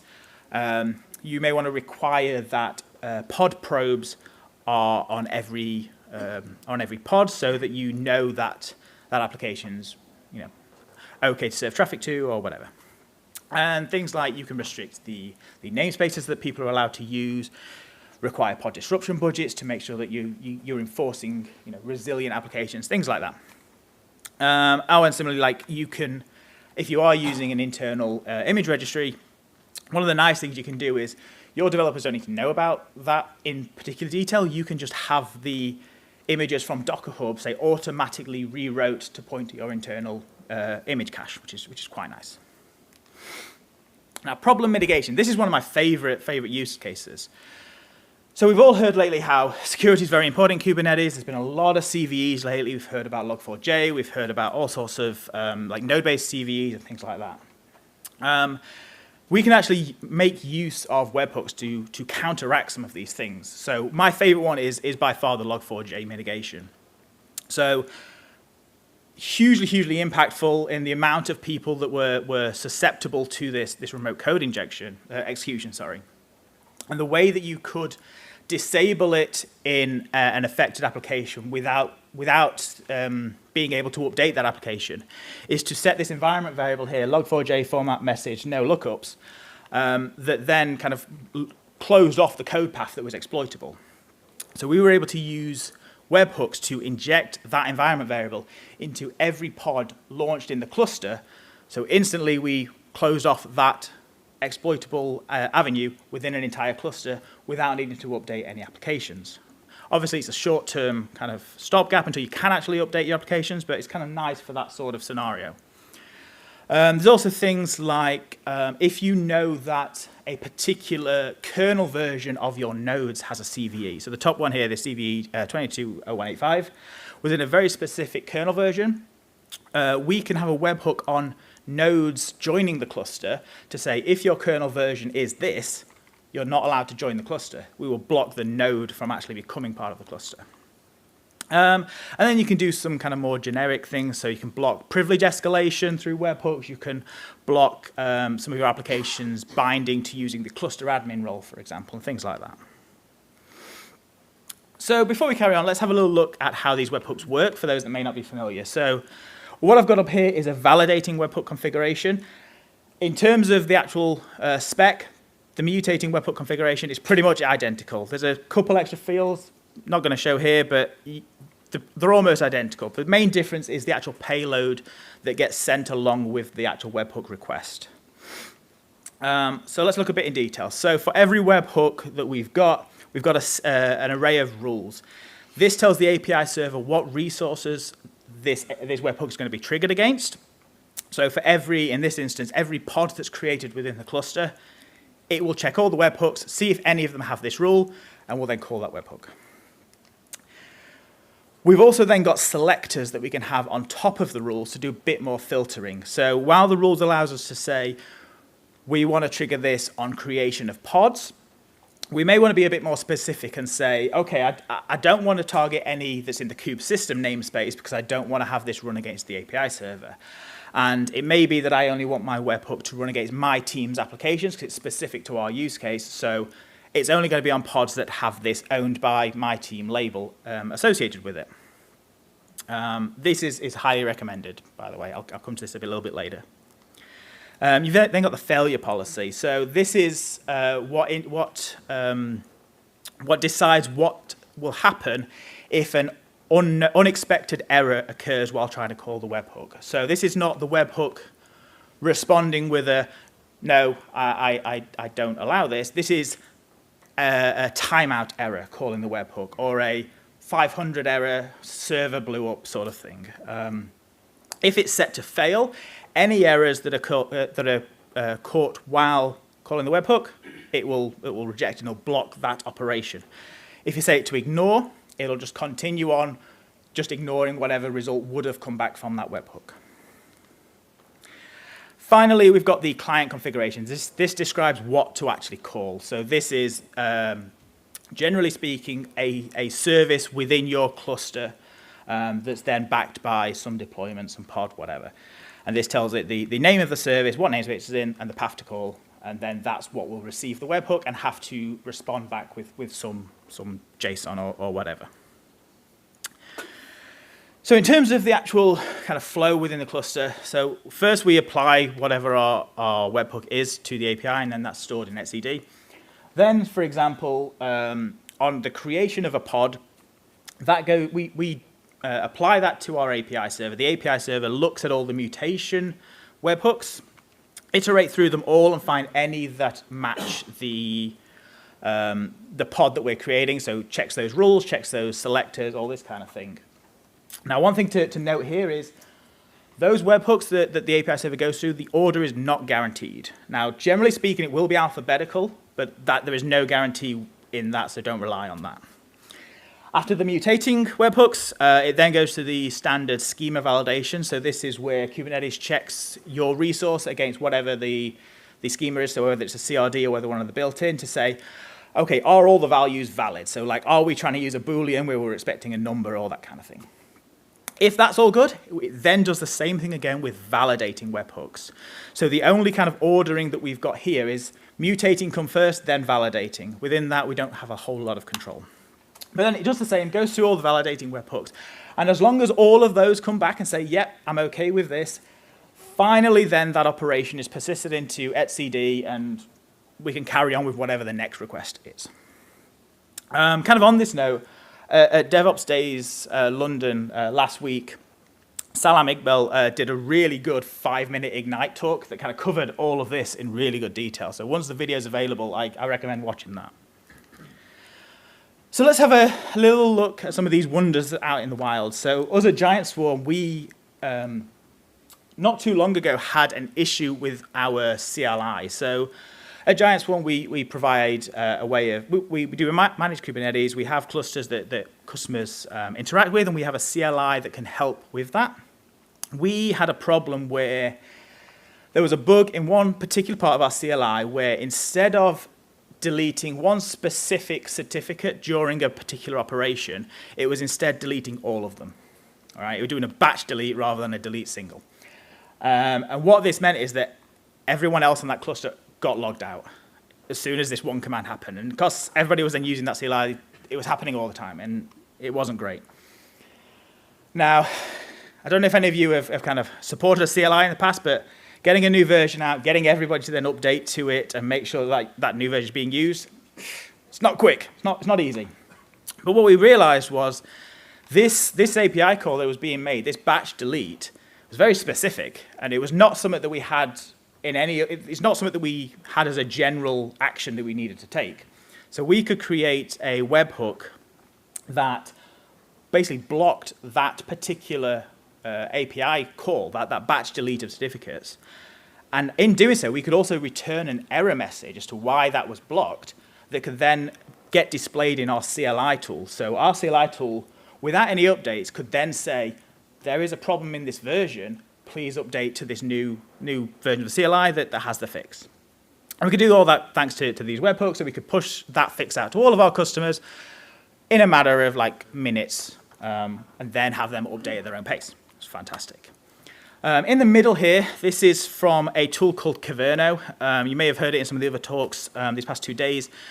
Kubernetes is kind of an abstraction layer on top of webhooks that allows you to build policies in a Kubernetes native way, so using YAML manifests and all this kind of thing. And then under the hood, it converts those into webhooks. It uses webhooks to then apply those or enact those or whatever.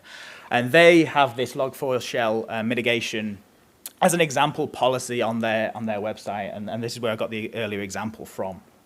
And if you're interested, they have a whole lot of other example policies on there that kind of show the breadth of things that you can do with webhooks, whether it's mutating or validating and stuff. So I recommend that if you're looking. And also, Istio kind of, as I said, popularized the use of injecting sidecars into pods as they're created. And they couldn't have done that easily without a mutating webhook in there.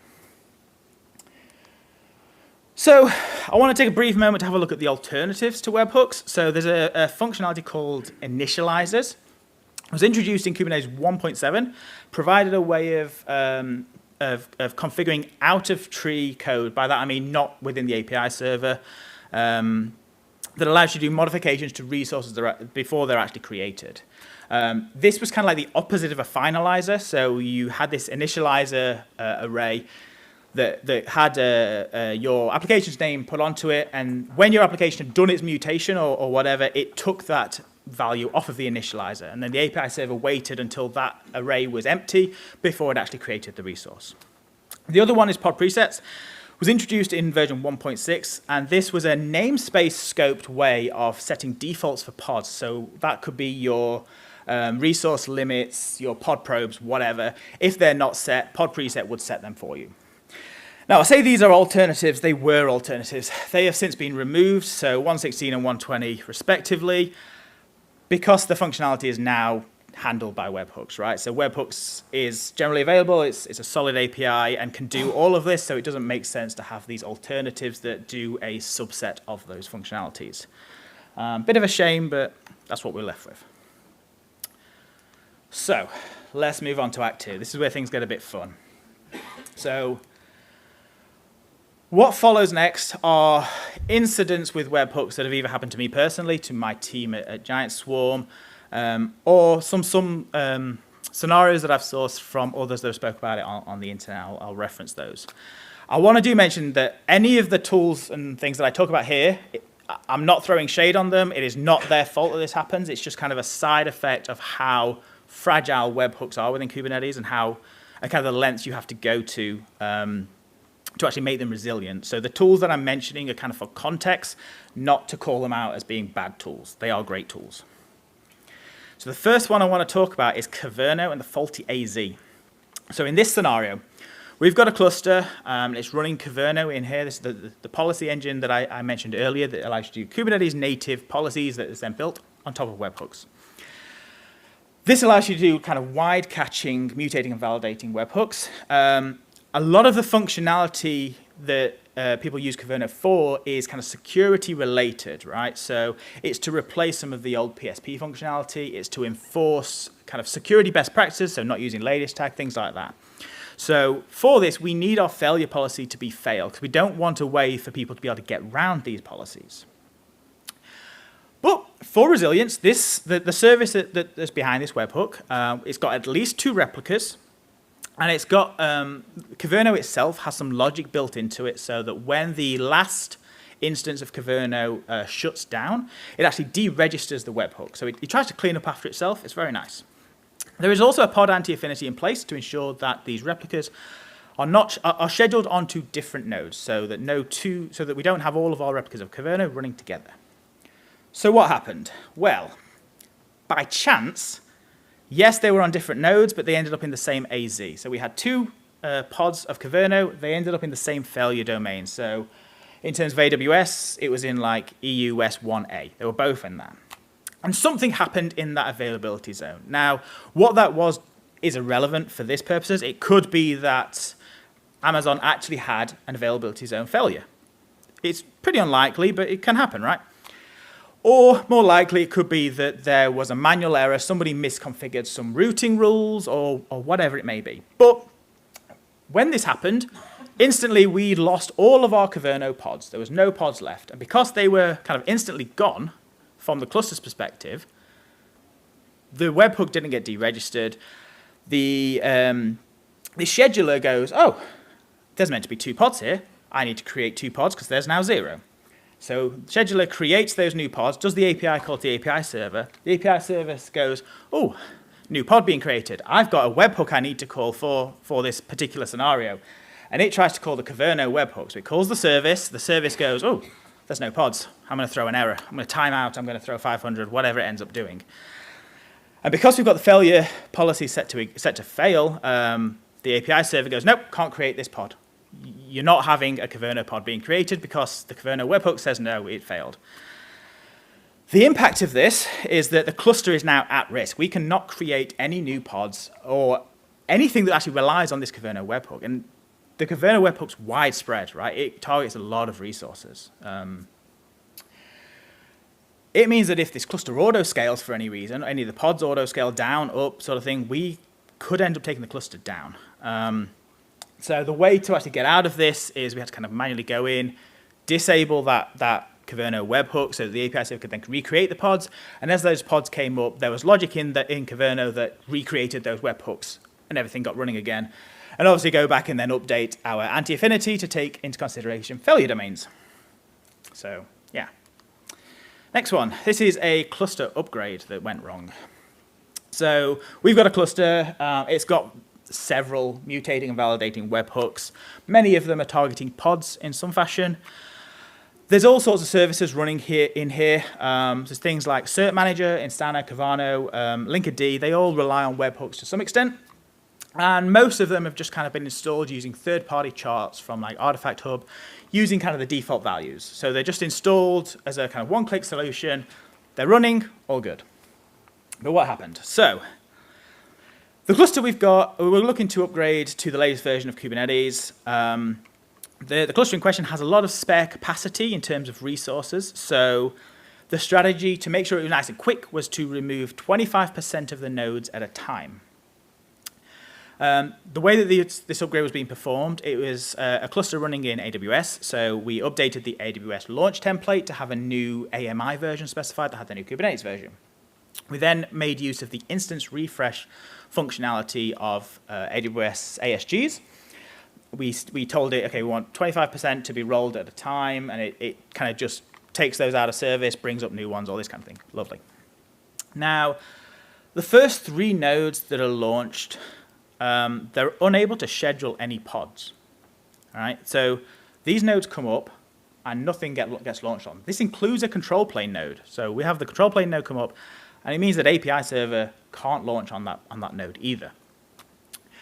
Digging into this, look into Controller Manager, and we see this horrific error. This internal error occurred, failed calling webhook XYZ, whatever it ends up being. It doesn't matter in this scenario. What made this worse is using the instance refresh, AWS was taking care of the rolling of the nodes, right? For the ASG, we were relying solely on the node reporting as running in AWS to say that the node is ready.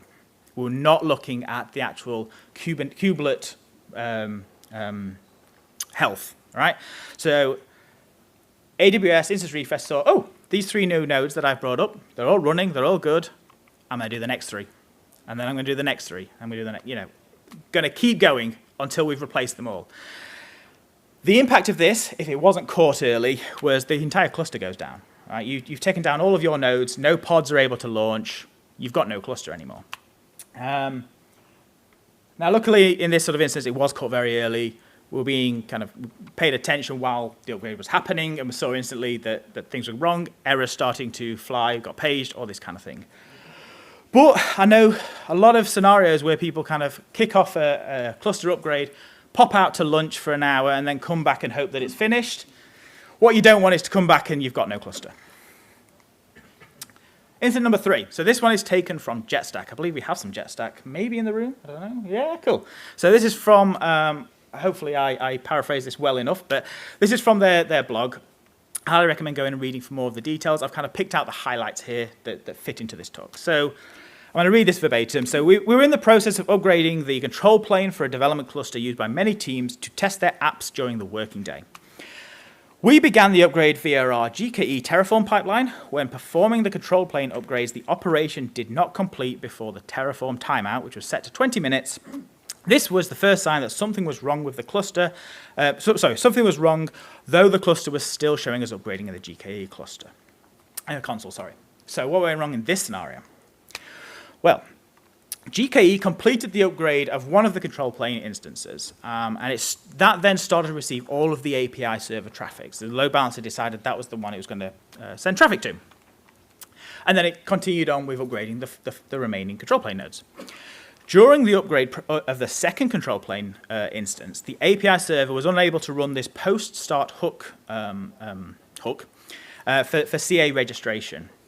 You don't need to know the specifics of this for this scenario. But while running this hook, what the API server does is it attempts to update a config map in the kube system namespace. But this operation timed out as the backend the backend of a validating webhook, which in this scenario was Open Policy Agent, was not responding. Turned out that it was crash looping or something along those lines, and it hadn't been kind of recreated. Now this operation must complete for the control plane's health checks to pass, but because it was continually failing, that second control plane kind of entered a crash loop sort of scenario and halted the upgrade. Kubelet was then unable to report its node health, and then GKE kicked in with its node auto repair functionality and was like, oh, there's something wrong with that node. I'm going to get rid of it and create a new one. I'm going to get rid of it and create a new one. It kind of went into this endless loop of recreating this node that was problematic. The impact in this scenario was they had kind of intermittent API downtime, so the control plane kept going off, kept being recreated, kept going off, kept being recreated. Not as bad as taking out the whole cluster, but if people are relying on this for their testing of applications and deployment stuff, not a great position to be in. So the final one I'm going to talk about. So this is around scale to zero. So in this scenario, we've got a non-production cluster. We're in a big enterprise environment where they want to save costs on all of these non-production environments that they've got around. So what they want to do is they want to scale down their worker nodes to zero outside of working hours. So over the evening, weekends, whatever it may be. The control plane nodes are going to remain running. Doesn't matter in this scenario whether it's a single node or a high availability cluster of 3, but we just know that control plane nodes are going to stay running. The way we've got this set up is cluster autoscaler is running, and it's set to evict daemon sets, so we don't need to worry about those. And the way they're triggering it is there's a daily cron job that runs that at the end of the day says, for all of my deployments, set the desired replicas to 0. So everything then scales down. Cluster autoscaler sees that the cluster needs to scale down, and scales down. And then there's similarly, in the morning, another cron job that says, put it back to 2, 3, whatever it was. This cron job has a toleration so that it will run on the control plane. So even though we've got no workers left, because we still have the control plane node, this cron job will still run, and we can kind of scale up and down nicely. So what happened in this scenario? For weeks, this worked as expected. So scale down to 0, scale back up, cron job did its job. At some point, a team member that made use of this cluster installed a new application that had a validating webhook configuration with a failure policy set to fail. Now, whether they'd intentionally done that or it was, Helm install, super cool new thing, doesn't matter, but something got installed. Next time the cron job runs in the evening, everything scaled down to 0. So all our deployments 0, all our nodes, worker nodes good, all the way down to 0. We've got our control plane node still running. Following morning, team comes in, nothing running. No control plane nodes, no deployments, nothing. So what happened here? The validating webhook configuration, that was blocking the pod creation of the scale up cron job. So we would then see just a pending pod for this cron job in the morning to say, I want to scale everything back up, but because the validating webhook was no longer available because we'd scaled it down with everything else, that was then blocked. Nothing scaled up, nothing was available in the morning, manual intervention was needed. So luckily, this is a non-production environment, so kind of safe-ish, but not an ideal position to be in if this is like a Monday morning and you want to get on with work. So, we've made it through the woes. We've made it through the turmoil. Let's hopefully look at some brighter futures, right? So, Act 3. So let's go through some lesson learned. So all all services behind webhooks really should have at least 2 replicas, right? They should have a pod disruption budget, anti-affinity to ensure they end up in different failure domains, and health probes in place. Like without these, those webhooks are effectively risky. They could block our cluster because they're not resilient enough. Now the key bit here is that's regardless of how important the functionality of that webhook is. If your webhook is just something silly that just adds a random fact as an annotation to your pods, that going down still is a problem for the rest of your cluster, potentially. Where possible, please set the namespace selector on your specification to ignore the kube system namespace. Now this is kind of hit home on the documentation page that I mentioned earlier. Please do it if you can. Now, doesn't work if you're running things for security reasons where you don't want any things that you can kind of bypass it, but if you can, please do. And similarly, if you can even target it further, so you're specifying just your own team's things, please use object selector to focus down on just the things you care about. And kind of just related, be careful when cycling nodes and relying on cloud health checks. Good advice all around, in my opinion. And similarly, be careful when scaling down to 0. You want to kind of make sure that what you are scaling down is not going to then impact your scaling back up. So what can we as kind of cluster operators do about this? So at Giant Swarm, we kind of act as cluster operators, and we want to kind of stop this happening for our customers, from our customers, whatever it may be. So what can we do? Unfortunately, not a lot. There's not a whole lot we can actually do about this. So my first thought was kind of, why don't we have a webhook to enforce resilient webhooks, right? Let's go super meta. Now, no, unfortunately, there's this very, very small bit of code that blocks us from doing that. So I said earlier that webhooks can go on almost all resources. They can't go against webhooks themselves. Now, for good reason, you don't want a webhook that can prevent itself from being deleted and cause havoc. But that was a deflating moment for me. I was like, oh, I've got a bright idea. And no, we can't do that. Okay, so we can't enforce it that way. But what about like enforcing best practices on the services behind the webhooks? So behind every webhook is a service and a pod, right? It needs that to an extent. Well, we could do so. Any deployment that has a service that's behind a webhook, let's make sure that has our resilient number of replicas, pod disruption budget, etc. But there's a problem with that as well. Like, because of the ordering that resources get created in, those deployments and those services will be created in the cluster before your webhook resource is. So at that point, you don't actually know that there's a webhook going to be pointing at it. So your deployment gets created, then your webhook gets created, and then suddenly you know that there's a webhook, and by that point it's too late. So the only way you can kind of then get around that is enforcing all these resilient best practices on all of your deployments. Now, which is great. Like, if you can do that, go for it. But, you know, try telling that to all of your development teams. Yes, you have to have at least 2 replicas, at least pod disruption budget, at least, you know, all these things. It's a hard sell in a lot of scenarios, especially when you're then also using third-party things. So one of the things that you can do that's not ideal but is better than nothing is kind of a watchdog approach. So rather than actually blocking the thing from happening, you can monitor for the potential of the thing happening. So this is kind of the approach that we're slowly going towards in Giant Swarm, we think.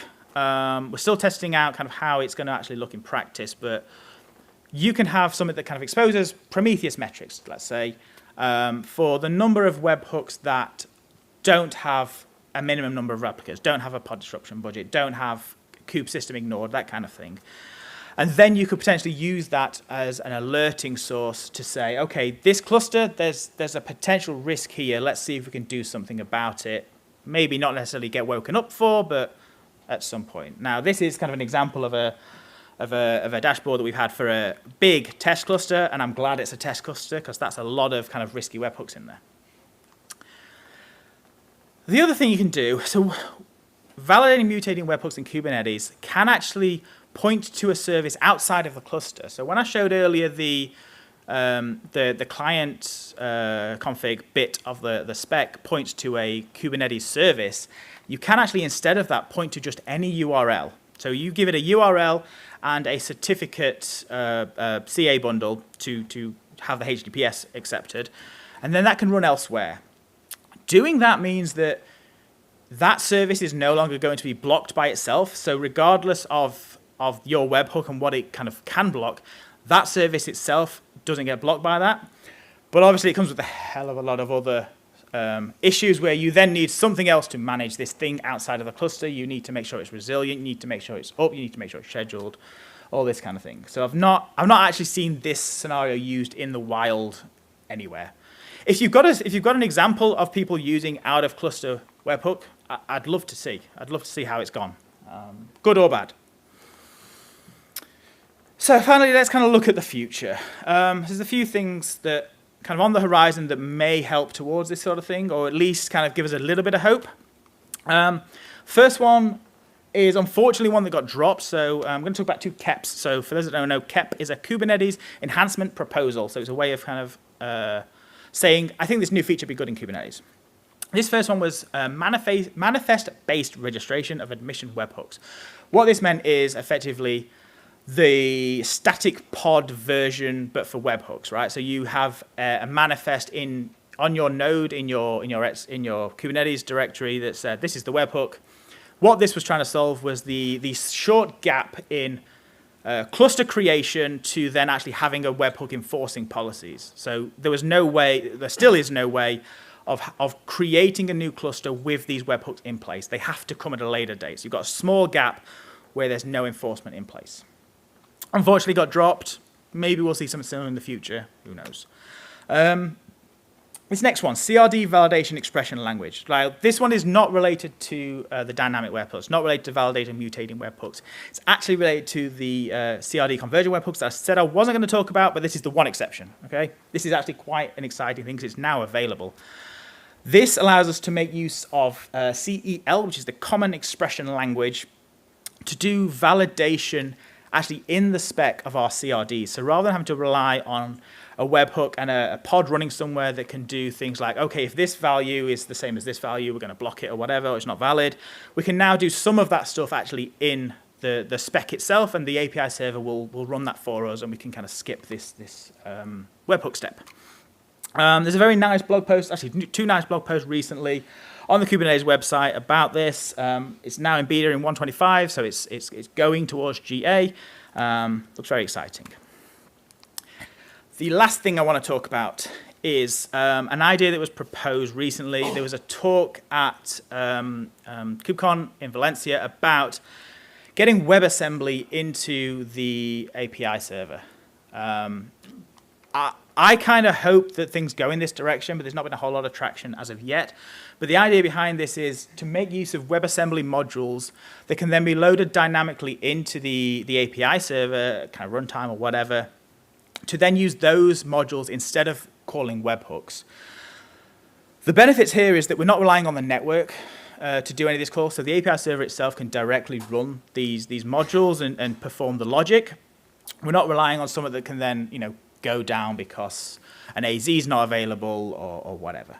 It also means that we're potentially saving on resource usage. So a lot of the time, the kind of services behind our webhooks are sat there in our cluster running as pods taking up resources, just waiting for an event to happen, right? So they're sat there waiting for a webhook call to come. Now, in a busy cluster, that maybe that's happening all the time. In a smaller cluster, maybe not. We'll see. So the idea here is that the API server can kind of load those in and out dynamically as and when needed. So I'm hoping this is the future. If anybody's interested in this kind of thing or has seen any progress in this, I'd also be very, very interested to see. Maybe, maybe not. Hopefully some more ideas come out along these sort of lines. So let's wrap up. So there's a lot of wonders that we've got in here, so around defaulting and policy enforcement and best practices, issue mitigation. So webhooks aren't going anywhere. They do bring a lot of benefits to Kubernetes clusters. But you need to be aware of the foibles, the ways that these things can go wrong, and kind of make sensible decisions when you're installing just the new Helm chart. If it does rely on a webhook, are there values that you need to set to make sure it's more resilient, to not potentially take down your production cluster or these kind of things? And hopefully in the future, we'll see less reliance on these standalone running applications to do all our validation and schema validation, and look into more kind of hooked-in logic that's more resilient to these kind of outages and doesn't block the API server and things like that. So thank you very much. All the links to things that I've mentioned will be at that link. If you have any feedback or anything, I'd love to hear it. And I think we've got time for questions. Yeah? Cool.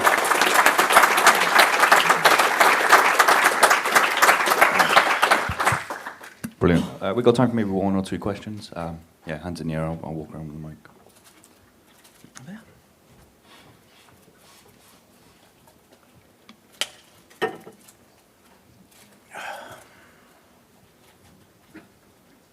Hiya.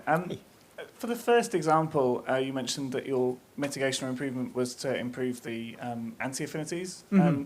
Would another sort of good practice thing to do be to just make webhooks never apply to the pods that serve the webhook, so you never have that webhook preventing itself? Like it feels. It'd like be nice, yeah. It feels like you'd never want that, and maybe Kubernetes could do that by default at some point. It would be nice, yes. So the problem we've got today with that is that you can't say, don't apply to this thing, right? Don't apply to me, because me is a subjective thing. So in the webhook spec, all you've got really is the namespace selector and the object selector. The namespace selector is pretty obvious. You can say ignore kube system. The object selector, be nice if you can say ignore what's behind the webhook, but you can't. It's label based, right? So you can say don't trigger against thing that's got app name Caverno, but me as a malicious person deploy something with that label, and we're then back to we've got a way of circumventing it. There's also the case of you then need to know your webhook points at a service. That service then points at a set of pods based on a label selector, right? So you then need to map those two hops rather than like a one hop thing.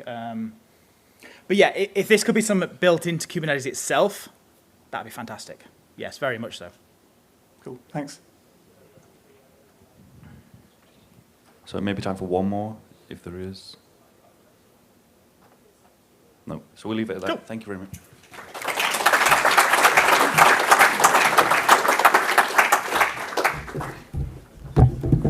Nice, thanks.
Cool. Yeah, thanks very much, everyone, for coming.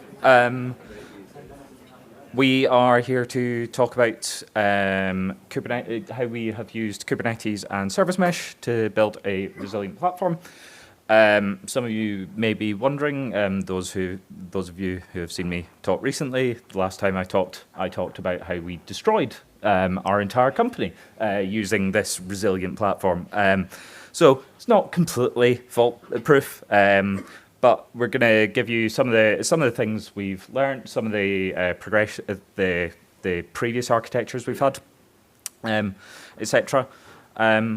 So in terms of who we are, Alex here is a principal software engineer at Skyscanner. We both work in the platform team. Alex is focused these days largely on traffic routing, and I am a principal software engineer at Skyscanner as well, focused largely on shared compute, and I'm also co-chair of SIG autoscaling for Kubernetes.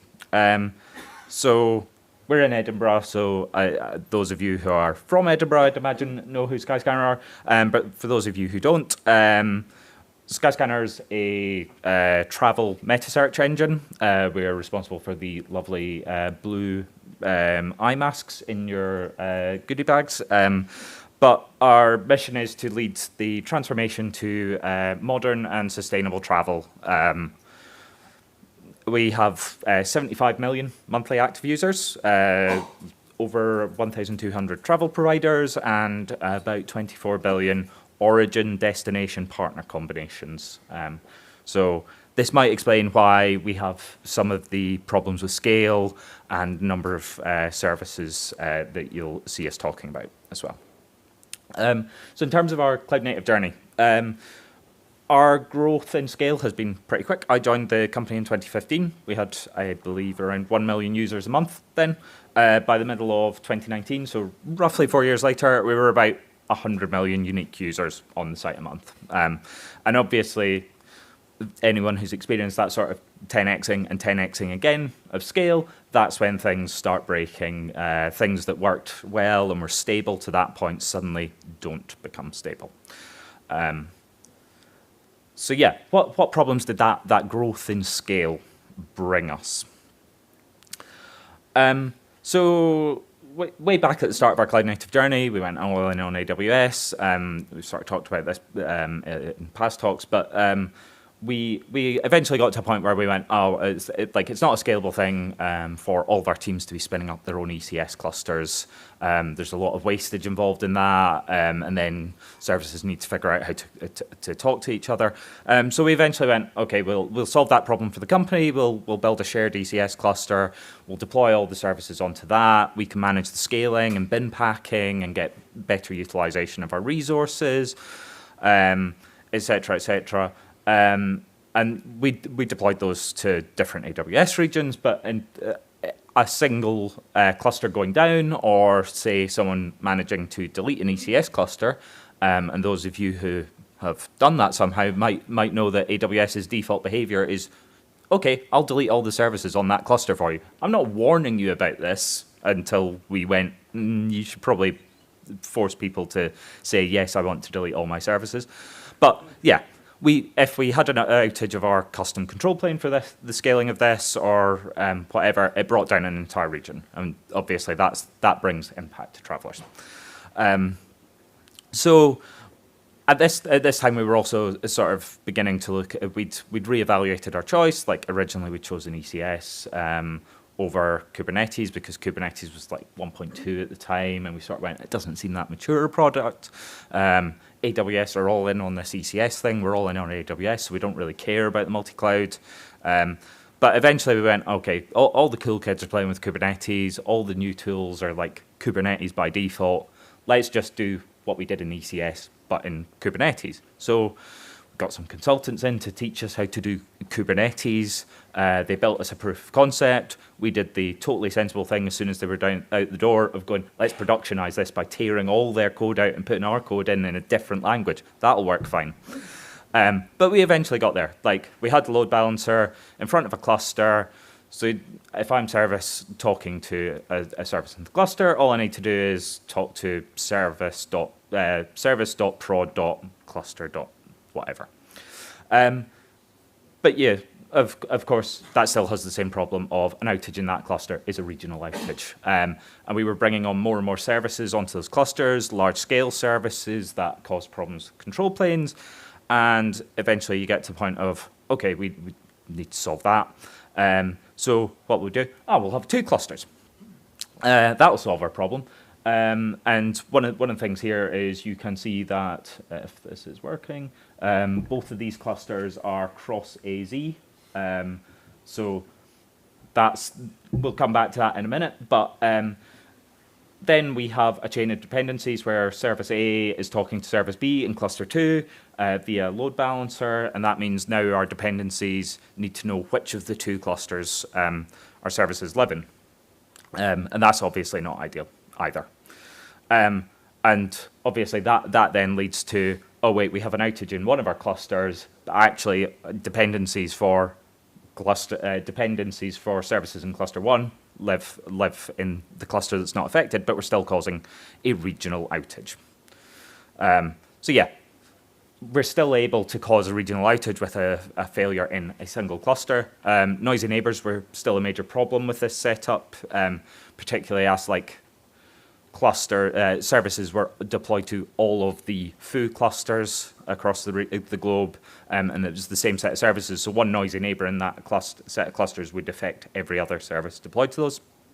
And obviously each service or config update as an application owner is still effectively at its smallest level, a regional level change, unless you're slowly managing to use experimentation to only expose it on a subset or something. And yeah, as I mentioned, we were spanning those clusters across AZs, which caused us a number of problems. So each service now needed to know where its dependencies were as well. So we knew that we had all those problems. We wanted to solve those problems. Was Kate's still the right answer for solving it? Yeah, we had a number of those issues that we were talking about. We sort of knew service meshes would help us address some of those. We had existing experience in Kubernetes, deep experience across our team and across the engineering org. And we'd also started looking at this thing called the controller model and whether we could write operators to solve some of our problems. So yeah, Alex is going to take you through what we actually did about that. Yeah, hi everyone. So yeah, it was pretty daunting. It's 2019, and we needed to kind of start afresh almost. So we decided to build an architecture around this kind of cellular cells-based thing. So I'm going to say the word cells a lot in the next few minutes. And really what that means is changing a lot of the assumptions that we'd made and really focusing on what a fault zone is. So before, the fault zone was actually an entire region because we had 4 regions, 2 clusters each, 8 clusters in total. But as Guy just showed you, you break one cluster because you upgrade it, or even a service deploys a bad version of its code, and really you have to drain over the entire public traffic of Skyscanner over to a different region. So we wanted to change what a fault zone is. Also, we needed, ideally, for those fault zones to automatically route traffic in the right place. And what we didn't want to do is create any more single points of failure by whacking one big load balancer and telling everyone to go to it. Or even what we've done in ECS, which is have a separate load balancer for every service. So what we kind of built is, here I'm just showing 2 availability zones. We run in all 3, and we have 2 clusters per availability zone, and each cluster is in its own subnet and is a single AZ cluster. This way, a service, so I've got service A and service B here, before they'd either go into cluster 1 or cluster 2, and you had to choose. Now we tell our product teams to pick 3 of the 6 clusters per region. So we have 24 clusters now in production, and teams generally pick 12 of them, 1 in each availability zone. And we start getting, this is what we wanted, but now we need to try and implement this, right? And what's good about this is that if a cluster does go bang because Guy pushes out some bad Prometheus update or something like this, or types the wrong character in and deletes every namespace, please see that talk, then it's actually not too bad because service B is already in a different cluster. And what we really wanted here is to make sure that service A could automatically route requests there. And this is where the idea of a service mesh came in. So what we didn't want to do is have one big cloud load balancer that knew about every service, because the whole point of this is that we have resiliency, we don't have single points of failure. And if we mess up our cloud formation or whatever it might be of that load balancer, or we push some bad config to an ALB, then there's no point in doing any of this because we just broke the entire region again. The other option, as I said, is to actually have a separate load balancer, cloud load balancer for each service. At least then, if you break a load balancer config, you've only broken one service. But if that service sits right smack bang into the middle of the Skyscanner call stack, there's 600 microservices. From the top to the bottom of the flights page, there's about 150 services that you go through that are actually required to show you a flight price. Hey, I work in platform, not product. So what we did instead, and I should probably go back to the other slide, is we have a service mesh, and Guy's going to talk a little bit more about the actual implementation of it, but we tell teams to choose those clusters, and that sets up a bunch of virtual services and service entries. So the only host name that services need to know is service.skyscanner.io, and that's the same name across every single region, across every single cluster. And behind the scenes, Istio is using outlier detection to route you to the nearest cluster using locality routing. And this is where having these separate clusters and separate AZs also helps because we don't have to pay Amazon lots of money for cross-AZ traffic and all this network chatter that happens back and forth. I'll tell you a bit about how we do that with gateways and Istio in a little while. But really, the assumptions that we wanted to break here is we wanted to completely change the fault zones, and we want to do some big changes. So we made separate AWS accounts for every region. Before we had an AWS account, it was called production, and that's where Skyscanner was. Now we have many AWS accounts. We could have these separate clusters and really just isolating things away from each other. So yeah, to make all of this work, we had to have a little bit of Skyscanner special sauce with our multi-cluster setup. Thank you. Yeah. So, unfortunately, unlike Monzo, we weren't cool enough to write our own service mesh. We decided to use an off-the-shelf one, but we went too boring to use it default. So we had to create some of our own special sauce to create multi-cluster setup. This is partly because of the version of Istio we chose to run with at the time. So yeah, in terms of what our multi-cluster setup looks like, and this goes back to some of the things that Alex mentioned. Here you have like two different clusters. We have a client pod living in one cluster, and we have these server pods. This server pod has chosen to be deployed to multiple clusters. And then when our app wants to talk to that client, it goes out through NLBs, and these are NLBs per cluster. So as Alex says, like if we mess up an NLB config for whatever reason, we're only taking out a cluster rather than the entire region. And then goes through an STO default gateway, and then finally gets routed via the virtual services and destination rules down to server pods. And the important thing here you can see is these percentages, and they add up to 100%. And those are the traffic routings. So as Alex mentioned, we'd moved to single AZs for each cluster in their own subnets. And one of the things these traffic weightings allow us to do is say preferentially send traffic to your services in the same AZ. But always send a trickle of traffic out to the same service in a different AZ if it lives there. So if we've got this client trying to talk to the server, if that server doesn't actually live in the same cluster or even in the same AZ, Istio then takes care of routing it across into a different AZ for us. And then we get all of the benefits of Istio as well out of that. And the other bit of special sauce that we created was the drainer operator. And this again works by manipulating those traffic weightings that I showed. And this is the key thing for enabling us to do upgrades and changes on our clusters while minimizing the disruption to our application developers. So in terms of what that looks like for traffic routed to our clusters, This is a graph over about 2 hours of the traffic being routed to clusters in a single region. And what we've done at the start here, you can see what we're doing is draining traffic out of the bottom cluster, which is 1A1. And then we've got an extended period where there's no traffic getting sent into it. And that's part of our deployment pipeline for changes to applications for a certain subset of clusters. We drain traffic out because no matter how safe we think a change might be, it might cause disruption.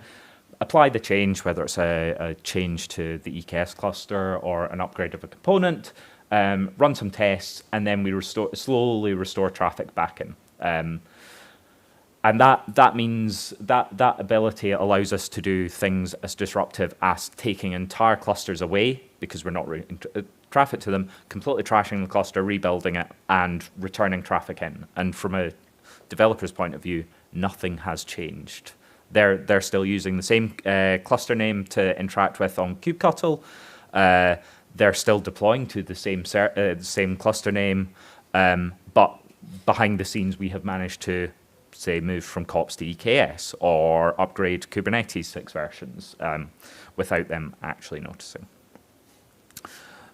So when we were deciding on this architecture and what we were going to do, how we were going to design this, there were a couple of trade-offs that we decided to make for the reasons of like how much engineering time we were able to take over it.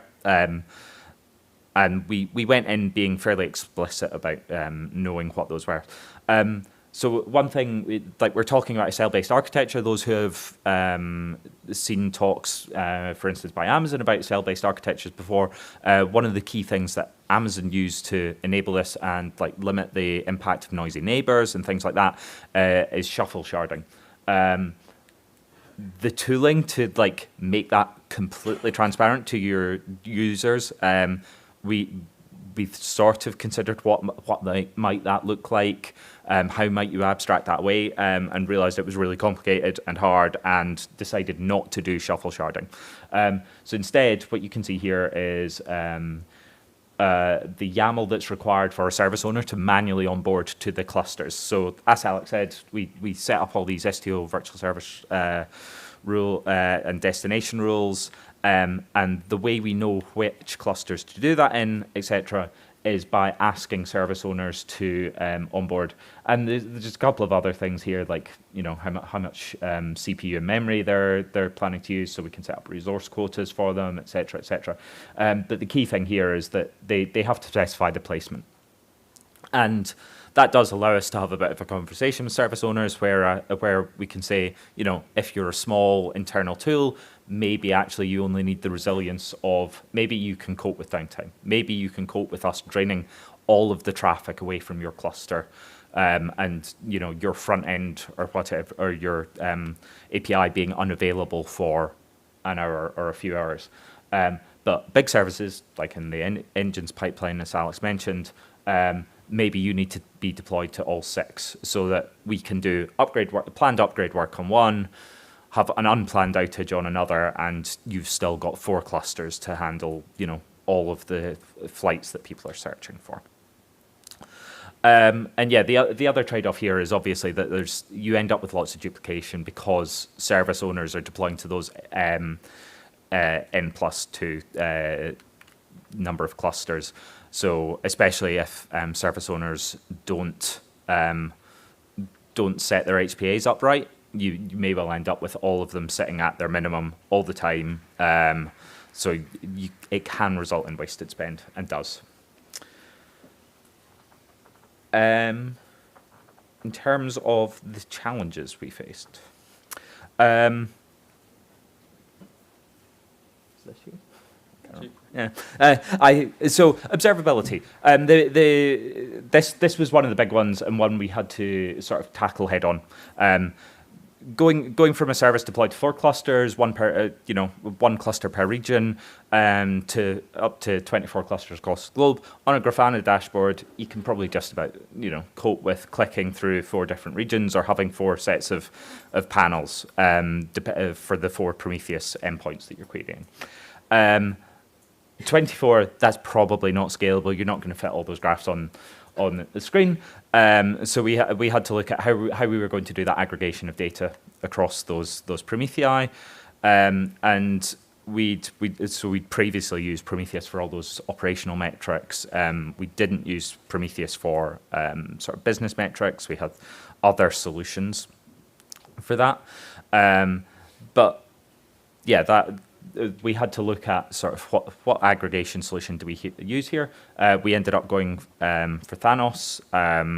At the time, it seemed easier. It has caused us some challenges over time, like generally scale, cardinality, unsurprisingly. But that then allowed us to go back to that model of we still have a Thanos endpoint per region, so we can go back. We are back at a there's clicking through the Thanos endpoints or repeating it 4 times on people's dashboards. And yeah, upgrades. Without that shuffle sharding, how do you make changes and upgrades without affecting your users? Because obviously, in a GitOps world, you're going, I want to upgrade my clusters. How do you make sure that you're only actually upgrading a subset of your clusters rather than all of them? In our case, we have what we call a channel mechanism, so that any change that we make as service owners only gets rolled out to a subset of clusters at any one time. So that's where that traffic draining graph I showed you comes in. We have that small subset where we do the traffic draining, apply the changes, undrain first, so that at most we're affecting a small subset of those clusters. And that's the safest way to apply, and then later channels or more clusters don't have the traffic draining by default, etc. But like I said, that traffic draining has allowed us to do things like move from COPS to EKS, where we've had users talk to us and go, when are you going to upgrade to Kubernetes 1.21? Oh, we did it 2 weeks ago. That was why we drained traffic out of the clusters for 2 hours. Like, sorry, it didn't affect you other than that, so you didn't notice. Yeah, migrations. I could talk for migrations for an entire talk. So there's a few here, right? The first one is we still had things running in ECS, even when we decided to make this new sales architecture. So we were still doing a migration from like 2016 to 2019 of people not yet moving to the first version of our Kubernetes platform. It takes a long time. When you have 600 services, you need to get everybody to update their YAML in their repo. We use Drone as CI. We have an internal CD tool that we call Slingshot. There's a Slingshot YAML in the root of every repo, and it says, here's a deployment spec, or here's an ECS task definition. So getting all those teams to rewrite all of those things takes a long time. So firstly, we got rid of all of the things that were in Kubernetes. It was pretty easy. We onboard them. We already have a deployment spec. We help those teams. And actually, I think we had less services in our old Kubernetes than we still had in ECS because that migration was slow. Here we are now in 2022. We still have things in ECS, but we don't have those 2 Kubernetes clusters. We did get rid of those at least. And one of the things we then started hitting up against is you have a couple of options, and that, if you saw the Mondo talk, very similar, is do we just do a big bang migration? And we say, dear everybody, the new clusters are there, have at it. With 600 services, now we have Istio. I've since looked at the call tree, and it's absolutely insane. So there's probably circular dependencies in there too. So like actually trying to get the services that, okay, you're in batch 1, you're in batch 2, go deploy, it's just going to be hard to orchestrate. So obviously we have an ingress gateway, which allowed us to call that skyscanner.io service name. And the only difference is if you're in the old infrastructure, you have to have HTTPS because there's nothing upgrading you to mutual TLS. So then came the flood of emails of, if you use my service, please change the name from oldcluster.local to myservice.skyscanner.io. And that's fine, your emails go out, people register. But then came the problem of like, well, is it safe? Like the only thing I can do for really critical services is if I have one client and that client is like the website, I don't want to break the flights API for Skyscanner. So we introduced this concept of the migration proxy. So this is something that would run in ECS and would allow people to split traffic with an experiment using our internal experimentation tools, and they'd be able to set a particular traffic percentage, that's harder to say than I thought, and move traffic slowly, and kind of people still using the old URL. And once then they'd moved that to 100%, then you could send the email saying, please change your URL, because at that point, all the traffic's going to the new architecture already. So when we built this migration proxy, we just spent months building an Istio service mesh. So naturally we thought, let's just use Envoy, and then built a little bit of Python around it to call out internal experimentation API to get the traffic weight. This was really successful, and it's actually so successful that it stayed around, even though we're now in a service mesh and we could use subsets and weighted traffic in virtual services. We actually still have this, and if people are moving between clusters, or maybe they're moving between different versions that has the same API contract, people still use this migration proxy, which deploys as a sidecar.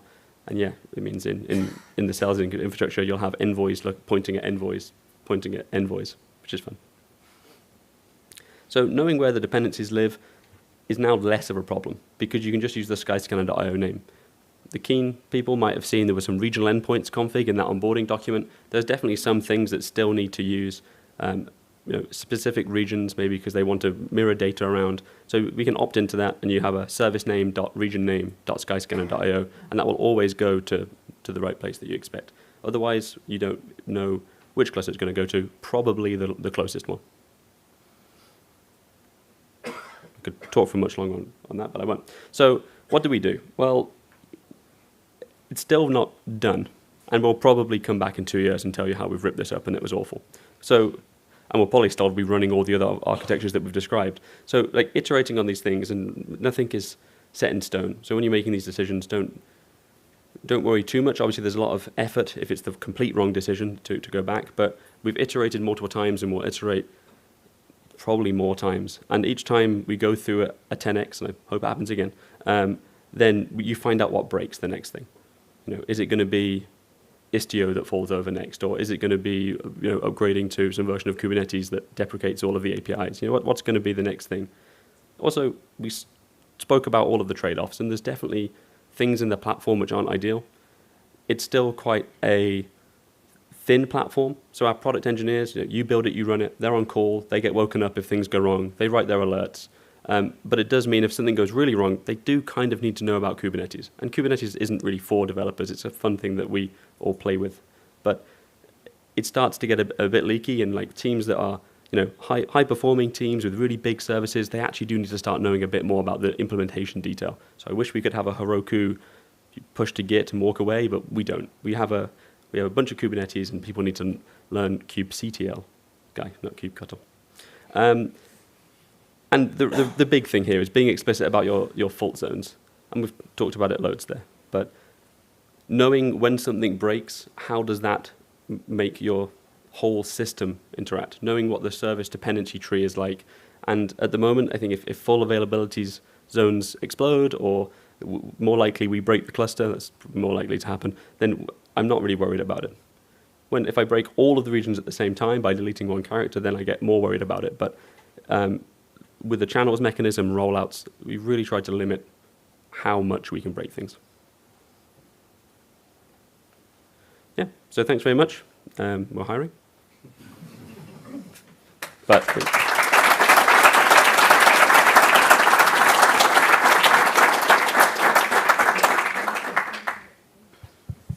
Brilliant. So any questions? Raise a hand. Do you have to handle any stateful workloads within the mesh, or have you kind of managed to dodge that? No, other than the things that we run, so Prometheus, Thanos, that kind of thing. For everything else, we'll use Amazon's resources, or RDS or Dynamo or something like this. We do have some Kafka running, but I think our data team actually deploy that directly onto EC2s, I believe, which helps a lot and makes things a lot easier. Any more questions? It's done About silence. 7 seconds, yeah. Awesome. Brilliant. Thank you very much.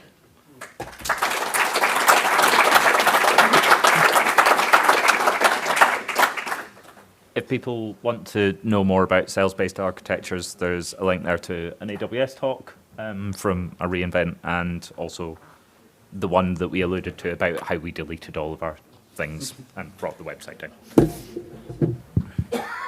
We've got about 10 minutes for the next talk, which is Gateway APIs and API Gateways, Modern Ingress Demystified by Matt. If you want to stretch your legs, grab a cup of tea or something, we have 10 minutes. Thanks. No. Does this.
It's not even the last. I can't even make that joke. But don't worry. I mean, this isn't a big ideas keynote actually. Honestly, none of this content isn't anything you could have worked out yourself. But I'm going to talk about the new Gateway API, the state of API gateway development on Kubernetes, and I'm going to talk about Envoy Gateway, which is a new project that some of you might have heard of. It's going to be basically a brain dump of a lot of info so that you don't have to spend a day on Google, right? I think everybody I've talked to has heard about this stuff, but doesn't quite know what it is. There is a demo in the middle of like some pre-alpha software, so that'll fuck up and stop you falling asleep. That's basically the point of that. My very bumpy flight was paid for by Tetrate, so I have to shill for them briefly. We basically, this is interesting. Am I not on the right copy of the slides? We make a management plane of Istio meshes, so we try to help people do multi-cloud, hybrid cloud, cloud migration. We think that a service mesh is an integral tool in that, an implementation detail, and that you will hit problems trying to operate several service meshes at scale. So we offer a management plane that helps you with the permissioning and authentication and configuration of those. So one of you can describe what you want the mesh to do in our higher level config. We'll translate it down to Istio config, but we will automatically generate optimal sidecar resources and export to fields. Anybody who's tried to use Istio at scale will know that those are really important for keeping the resource usage sane. Like, don't believe the FUD about Istio just eating resources. It's not true if you know how to configure it properly. You can do that yourself, or you could just get some software in to do it. So that is my shill. On to what I'm going to talk about. I'm going to talk about Kubernetes ingress. I mean, this is a sophisticated audience. I think you all know Kubernetes pretty well, but I'll briefly go over ingress as it currently stands. I'll talk about the new Gateway API. I'll talk about Envoy Gateway, which is an implementation of it. I'll talk about like API gateways and Envoy Gateway and stuff, and then I'll talk about maybe where it's all going. So ingress in Kubernetes, right? I mean, Kubernetes 201. I've got some services in some pods. I've probably got the least pretty diagrams of everybody today as well. They've all shown me up. But I've got like a 5-year-old sketch of services in the pods. I want to point my DNS record at it so my users can come and access my web shop. What happens? Well, I probably hit an external load balancer, right? Like a cloud load balancer. That redirects to a node port. That hits a cluster IP, which is not a real IP. It's a VIP, right? It's fake. So some IP tables rules pick that up and send it to probably a bank of proxies, right? Probably some kind of ingress controller, which we'll come on to. And then those will then send to another VIP, because that's a service type cluster IP, and that'll get sent to a service. The point of this is complicated, and you probably did know this, but you don't have to. Beginners certainly don't have to be able to use the thing. So this is necessarily complicated, but it's abstracted away from you because those proxies, you wouldn't want to be configuring those by hand. They're configured by an ingress controller, right? It's just another pod. It's just another workload as far as Kubernetes is concerned, but it's a control plane for those proxies performing the ingress. Where does it get its config from? Well, it's an operator. We all know how those work. It basically looks in the Kubernetes database because it's got to send config to the proxies in their language, right? If these are Nginx's, it's got to write out Nginx format config files. It's got to hit reload every time it wants to change them. We want to give it much, much higher level instructions than that because we don't want to be dealing with this complexity and then all the complexity within the proxies. So, we all know that it watches the ingress resource, right, which hides the necessary complexity of all of this stuff and makes it go away. So as people are taking some photos, yeah, if you don't know this stuff, you can dive forever on.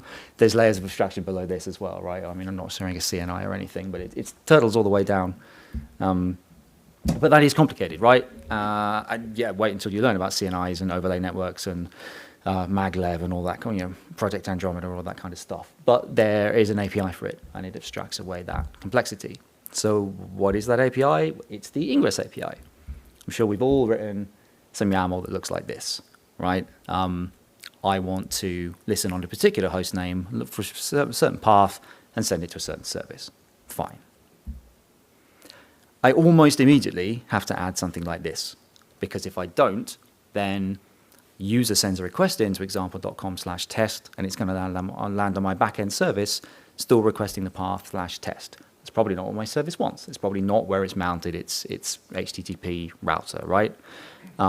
So this rewriting the target to the root is incredibly common, but it's not first class in the Ingress API. It's not modeled, right? This is an annotation. And if you look at it, it's actually a specific annotation. This is Nginx's annotation, not the one for the traffic ingress controller or the HA proxy ingress controller or something. So we've already coupled it to Nginx. So we may as well be explicit about that, or we may at least make it fail early. Or maybe we do want to run more than one ingress controller. So you could say, well, this config is now coupled to Nginx. It only applies to Nginx ingress controllers, but that used to be another annotation. That, at least in 2020, Kubernetes 1.18 did become first class. We got the ingress class name field on ingress, and we actually got this path type, because this has caused me problems more times than I would care to admit. Like, what does /test mean? Is it an exact match of that path? Is it a prefix? Those semantics were never defined, and it varied from implementation to implementation. So that became first class. So it's getting a little better, but even that, even that ingress class thing isn't great, because you need to define the ingress class behind it, and you say, oh, well, we're talking about that controller, right? I mean, so we have to use this string. What is this string? It looks a bit arbitrary. What it is, it's something that the ingress controller has to register with the API server, so you've got to tell the ingress controller what it is, so you usually end up giving it a command line argument. And the whole thing is a bit of a mess, honestly. Right, so ingress class got promoted. The rewrite target thing never did. There's still other annotations.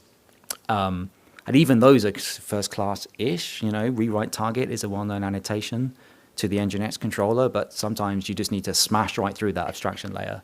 And there's this meta annotation that lets you give arbitrary Nginx config in the Nginx config language. So the whole thing's pretty nasty. And it's kind of unsurprising, because this API is implemented by all of these things, right, and more, and it tries to serve all of them, and it's ended up being a bit of a lowest common denominator. So that's a bit of a nightmare, right? I mean, the minimal example, the beginner's guide, if you go Google Kubernetes docs, how do I do ingress, the very beginner's guide in the upstream docs, it only talks about Nginx. Interestingly, it doesn't talk about any of the others. It only gives you examples for Nginx. And it has that rewrite path annotation in, right? So the absolute minimum starting guide is basically ugly with like a hack in it. That API, it stayed in like beta 1 in the extensions API for ages. It did actually get promoted to V1. I was a little bit surprised, because it's still, in my opinion, like fairly ugly. I remember like talking to Tim Hockin in about 2015, trying to come up with a better one. But anyway, what are we going to do about it? Well, there's a new API in town. There is the Gateway API. Obligatory XKCD. But this one actually seems quite good. This one actually seems fairly decent, and I think it's not going to be a complete shit show, and I'll come on to why that is. So before we look at the Gateway API, let's remember, because ingress was the one resource, right, and that was actually the root of a lot of its problems. So before we get onto the Gateway API, remember the storage API, which everybody probably knows. There's my slide animations aren't working. Oh yeah, they are. So we've got these levels of resource that all depend on each other, right? And so the cluster admin probably cares about the. I didn't do this after the karaoke. No. The cluster admin probably cares about the storage class, right? They define what kind of storage volumes you can attach to. Are you in AWS? Do you have a NetApp on premises that you're sort of fiber channeled into?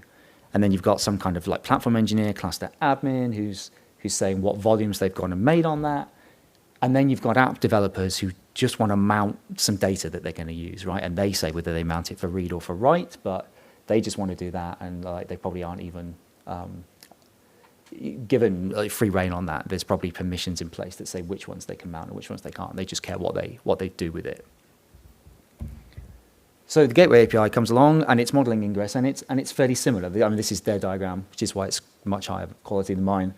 But it's a set of resources. I'll go through all of them, but stepping back, the point is that it's trying to accommodate all of these different user classes who are basically the same personas we saw before. The person who builds the cluster in a cloud or on premise, the sort of platform engineers who are building that PaaS layer on top, and then the application developers who are just trying to get things done and probably don't want to learn all of Kubernetes. So the Gateway API is not yet built into Kubernetes. If you get a cluster and, say, kubectl API resources, it's not there. It's packaged to CRDs, which you can apply. A previous speaker did actually say that it was behind a feature gate. I have to confess, I did look at the list of feature gates, and maybe the doc's out of date. It didn't seem to be there, but I imagine that's the way it's going to come in, is it's going to get feature gated in, and now there's literally a pack of CRDs you have to apply. There's, as we've seen, more than one resource, right? They're sort of variously alpha and beta. The core ones that have made it into beta are gateway class, gateway, HTTP route. There's then a bunch of others defining routing of different layer 7 protocols, so they don't have to be so generic, so they don't have to be so lowest common denominator. The TLS route one does SNI. I work with too many Americans, routing. And you've got gRPC and plain TCP, and I think there's going to be more. There's also some I haven't even shown, which is about permissions, so like who has the ability to hook a gRPC route onto a particular gateway, that those permissions are modeled at this level, because RBAC isn't quite sufficient for that. But I haven't even shown them because they're super alpha. I think they're going to change. So what does each one do? So gateway class is what you might expect. It's like storage class. It's like that ingress class annotation that we had before. It says I've got a ingress controller deployed, and like this is the one that I'm talking about. So you could be running Nginx ingress and HA proxy ingress and your cloud provider's ingress. And there are actually legitimate use cases to do that, right? I mean, you might think why, but imagine you're in a cloud, you want to use the cloud provider's standard ingress to open user-facing services up to the internet, but you've also got a direct connect back to your data center. You might want a separate bank of proxies facing that, and you can't really use the cloud provider ingress for that. You can't use you could put a private ALB in or something, right? But for whatever reason, you might want HA proxies there, or you might want something else. So this is fairly legitimate. We then have gateway. Gateway is basically the lower level thing that says, hey, open a port. So it doesn't talk about host names or paths or anything like that. But this is separated out because that's often concerns of different teams. These numbers are provisioned by different people. It's going to be different permissions.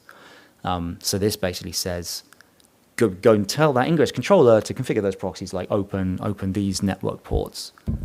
And then you can start attaching routes to them. This is kind of like an Nginx location block, I guess, with a bit of server block thrown in. So this says, so the parent ref is the gateway that I want to attach to. I'm looking at a mouse pointer. No, I haven't. Yep. So this is the gateway. So basically, on 80 and 443 that we opened before, I want you to match these are my vhosts. Basically, match these host names, and then match various layer 7 attributes. So in this case, like just a path, and send it to a particular. So we've got a GVK here. Send it to a particular place. So so far so simple, but each one gets to be fairly simple because it models just one simple thing.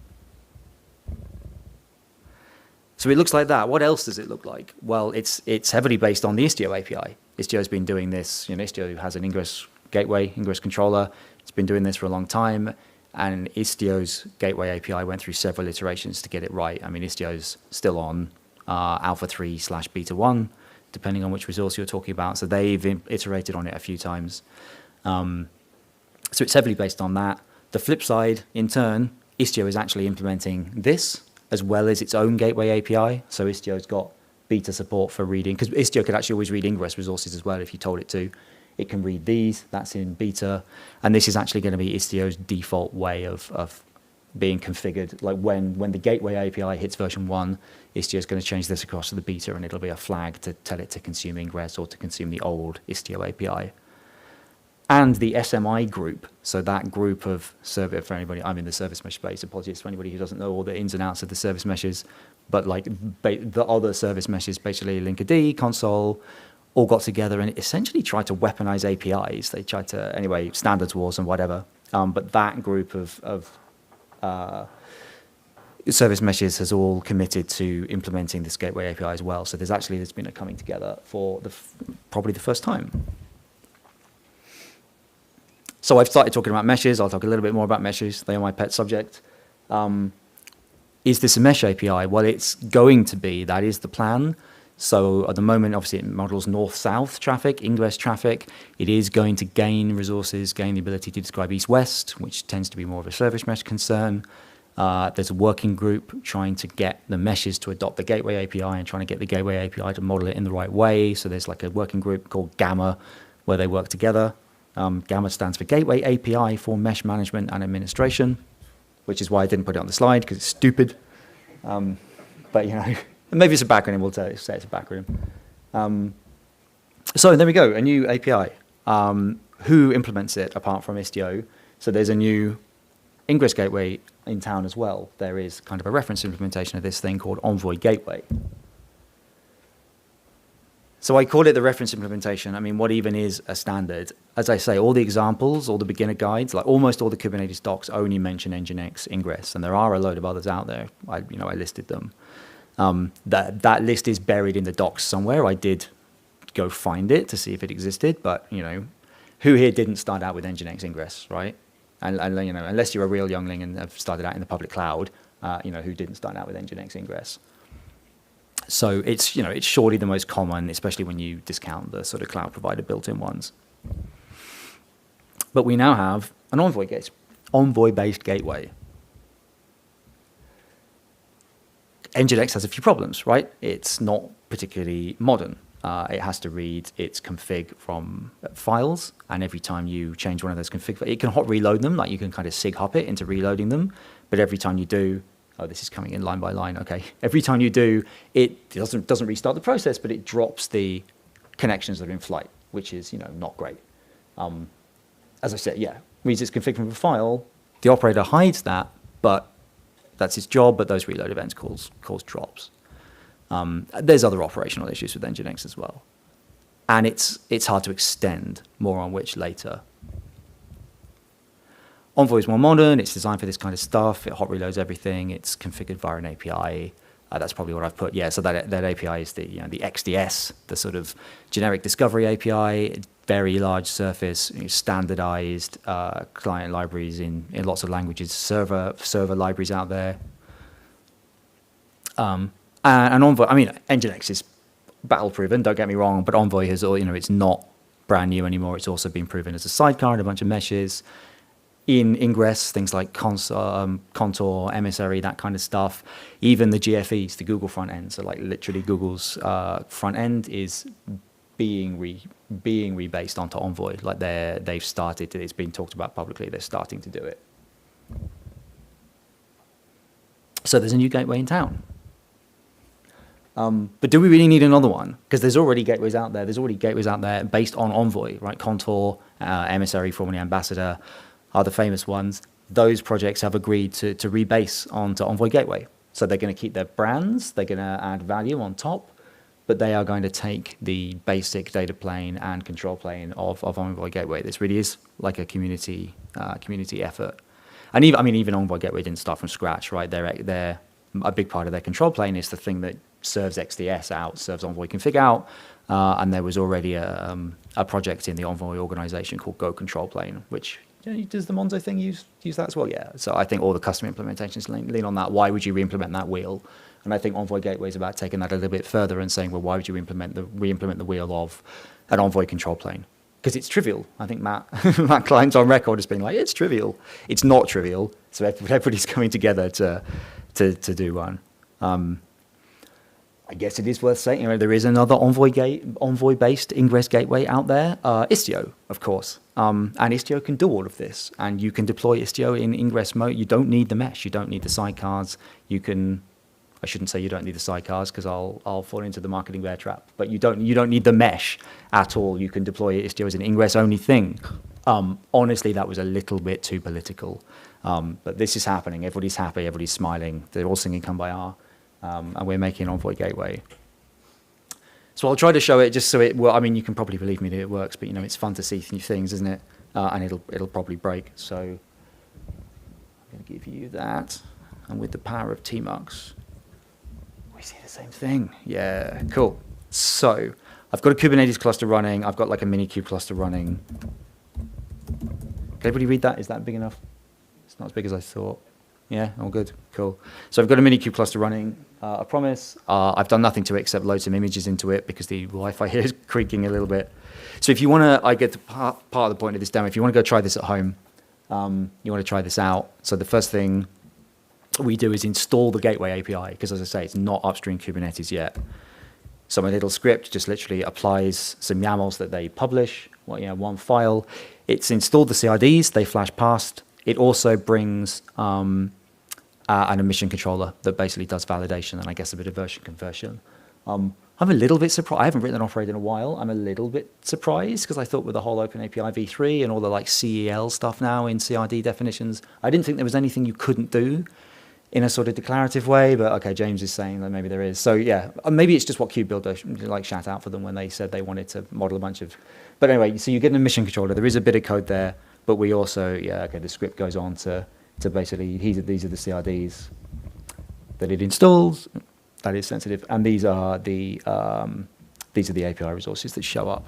So you get that done. Your cluster is now ready to accept this kind of thing, and you can install Envoy Gateway itself. Again, upstream, 0.2 RC1 gives us one YAML. This is just so the gateways themselves are lazily created. It's quite nice. So this is just the one control plane pod.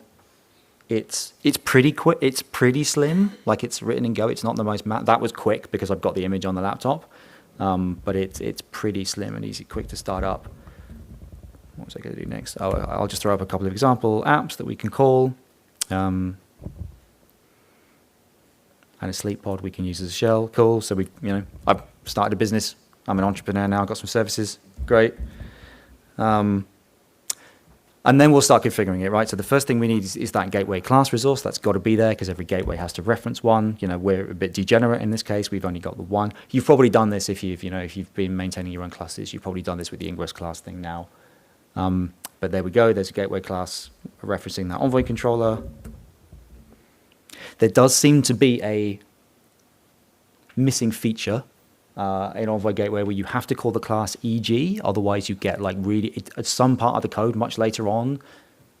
It's there's a service account named after this, and then there's the pod depends on the service account, and if the service account doesn't end up with the right name, then none of it works because something's hard-coded somewhere.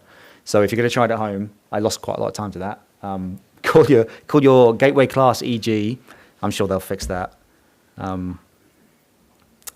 And then, there's another bug. This never says it's ready, but I can deploy a gateway. I've called it insecure port because it's listening on, it doesn't actually show you. This is listening on port 80. As I say, it's never going to say it's ready, but it will be. So there's my gateway. So now I've opened the port. Let's say I have cluster admin, so I have the RBAC permissions to do that. But if I was an app dev, maybe I wouldn't. And then we'll throw in a couple of HTTP routes. I'm showing the pods. I wanted to bring it up quickly. So you can see it flash into life. So now only when we brought up the route, actually, even though I said open port 80, it hadn't even spun up that gateway pod, the Envoy EG. It hadn't spun up the first of those bank of proxies because there was no point. But it did it lazily when I deployed the route.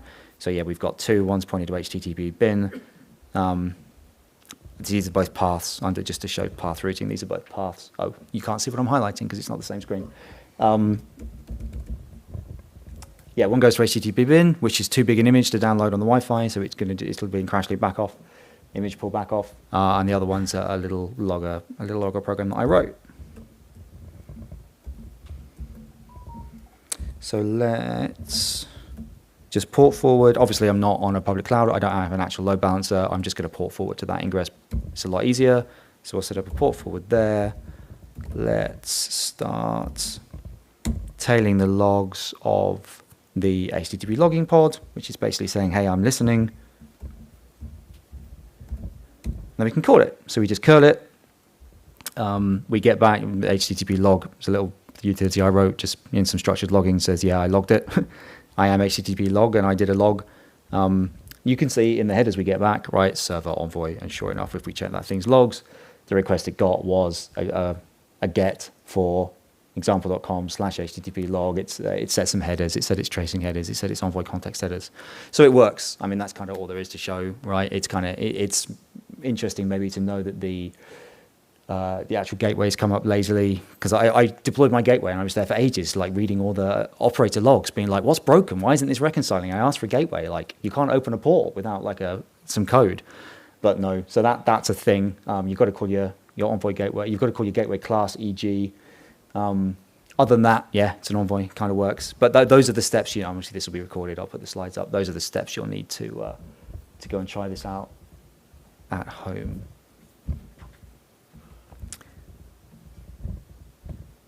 Come on. Oh, no, I didn't even make the toast, and still it worked. So what did we see? So we installed the Gateway API, including that webhook. We deployed a Gateway class. We deployed a gateway. We deployed a couple of HTTP routes. Yeah, I wanted to show you something shiny, right? Everybody loves a dashboard. Everybody loves Grafana. I tried to show you some metrics. I assumed the thing would export some metrics. I spent a long time finding out it does not currently, right? So what did we actually see running? We saw a pod for the Envoy gateway operator. So that, sort of Envoy gateway proper, if you like. That actually had two containers. The main one, which is the code that's being written, no metrics port, doesn't exist. There's a service. It deploys a service called like Envoy Gateway Metrics, Envoy Gateway Operator Metrics. So I was like, there they are. No. It's got a sidecar, the KubeRback proxy thing that like KubeBuilder emits for you. That thing's got a standard metrics port. HTTPS, so you've got to do all of that dance. Standard metrics port, it's just controller runtime stats. And then the actual gateway pods that it spins up, they're a standard Envoy. They expose standard Envoy metrics. They don't seem to have injected any more. And they've bound that to local hosts, so you can't get at it anyway. So I was hoping a graph of the number of gateways or the number of APIs or the number of QPS was just going to go up and to the right, but it's not there. So this is an early project, right? But it does work. It did pump the traffic around. The one other thing it does is a cert manager has got experimental. So this is, I guess, support for the API, not the software itself. Cert manager's got experimental support for the gateway API and therefore anything that implements it. Somebody from JetStack is taking a picture of that as if it's not true, but the website says it is. So, okay, maybe the doc said it does. So yeah, it's a work in progress. This is 0.2.0 RC1. 0.2 is targeting being ready at KubeCon Detroit in a couple of weeks. A lot of people at Tetrate work on this, right? So I'm aware that they're working pretty hard on that. 0.2 is going to mean full compliance, full implementation of the gateway API as it stands. So that'll include the TCP, the arbitrary TCP routes, the gRPC stuff. Yes, it doesn't seem to mean other things that I might consider a little basic like metrics, but that's the stage it's at. If you want to follow it, you can. It's in the Envoy proxy org under Gateway. So this is a community project, right? It's happening, and there's a lot of Tetrans writing code for it, but it's totally happening in the open. It's owned by Envoy, and there's a channel in the Envoy Slack. So the second part of the talk, gateway APIs, API gateways. What even is an API gateway? So API gateways are a hot topic, right? It's a big market. It's one of the things that I'm sure everybody gets a lot of questions about. It's features that devs really want. What even is an API gateway? Well, you might think of a laundry list of features like this. I want something that does OIDC auth. I want something that does caching. I want it to validate my body. Maybe I want to be able to feed it an open API spec and have it start validating bodies and all that kind of stuff. The Amazon one can do like version support and staging environment support and all kinds of complicated stuff that takes about 58 Terraform resources each to describe. But they also do layer 7 routing, right? Based on headers and paths. They also do load balancing and they do TLS termination. So I thought about this for another talk. I think an API gateway is actually a feature set, really. Because if you look at the basic features, that's a proxy, right? That's an HTTP proxy. All those first three things can be done by like Apache, right? Which is a web server, or by HA proxy that was designed as a forward proxy and is now being pushed into used as a reverse proxy. Like any kind of HTTP proxy can do that. And then people come along and they add value and they add all these other features and they sell them.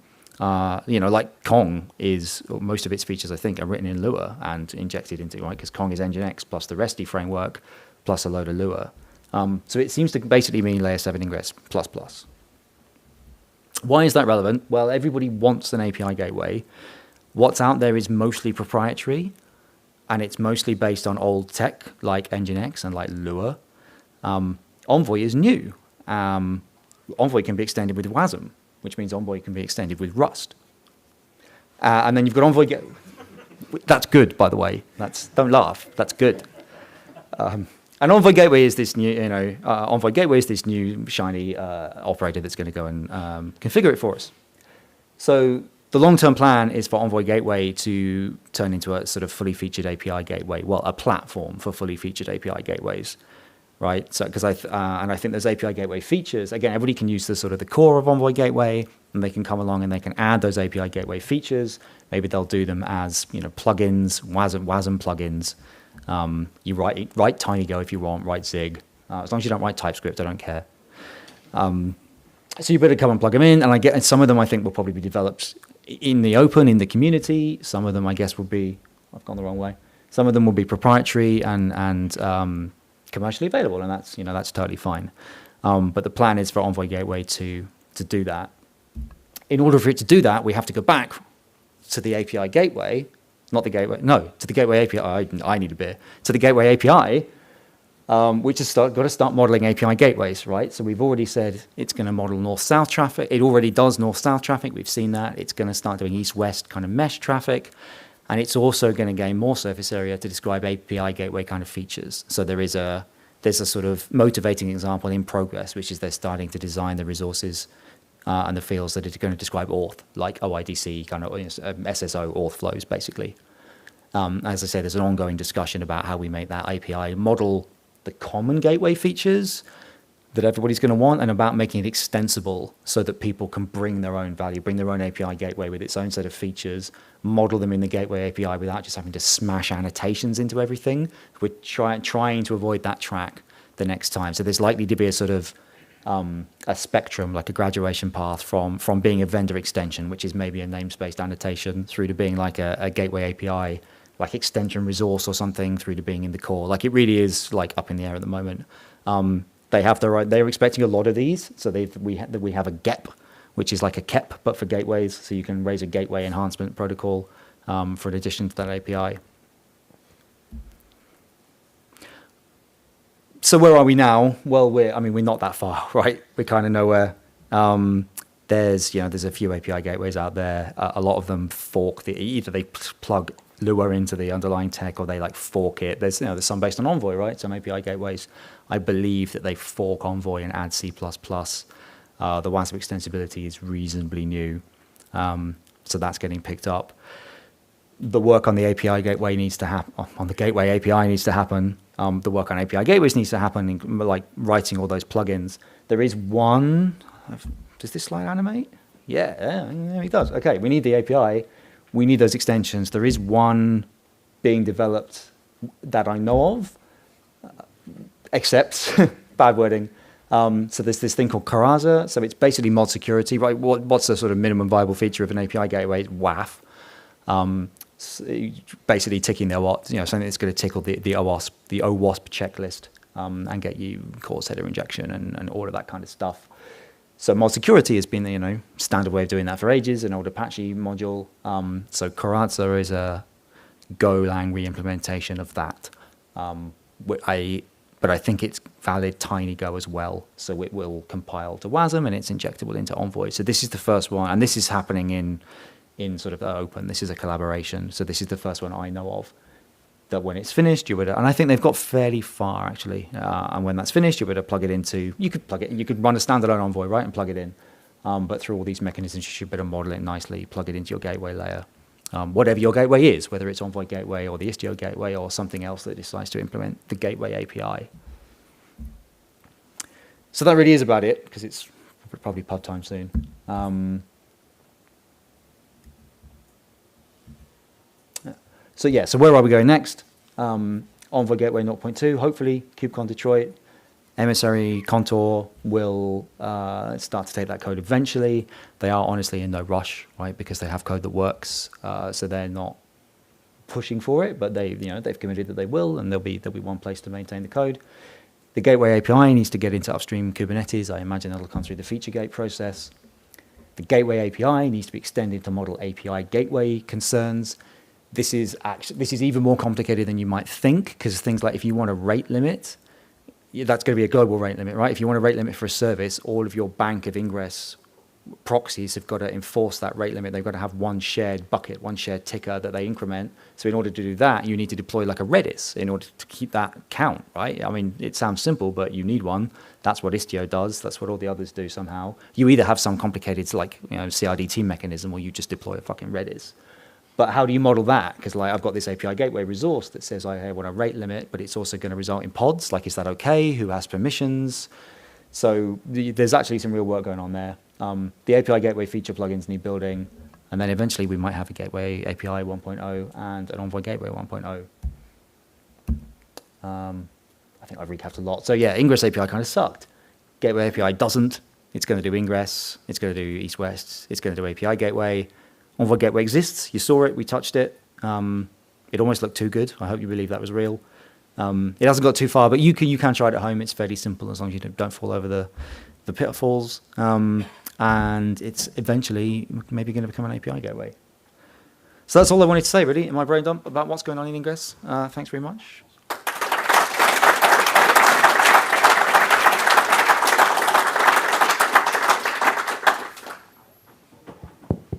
Yep, so any questions, hands up, I'll walk around the room with a mic.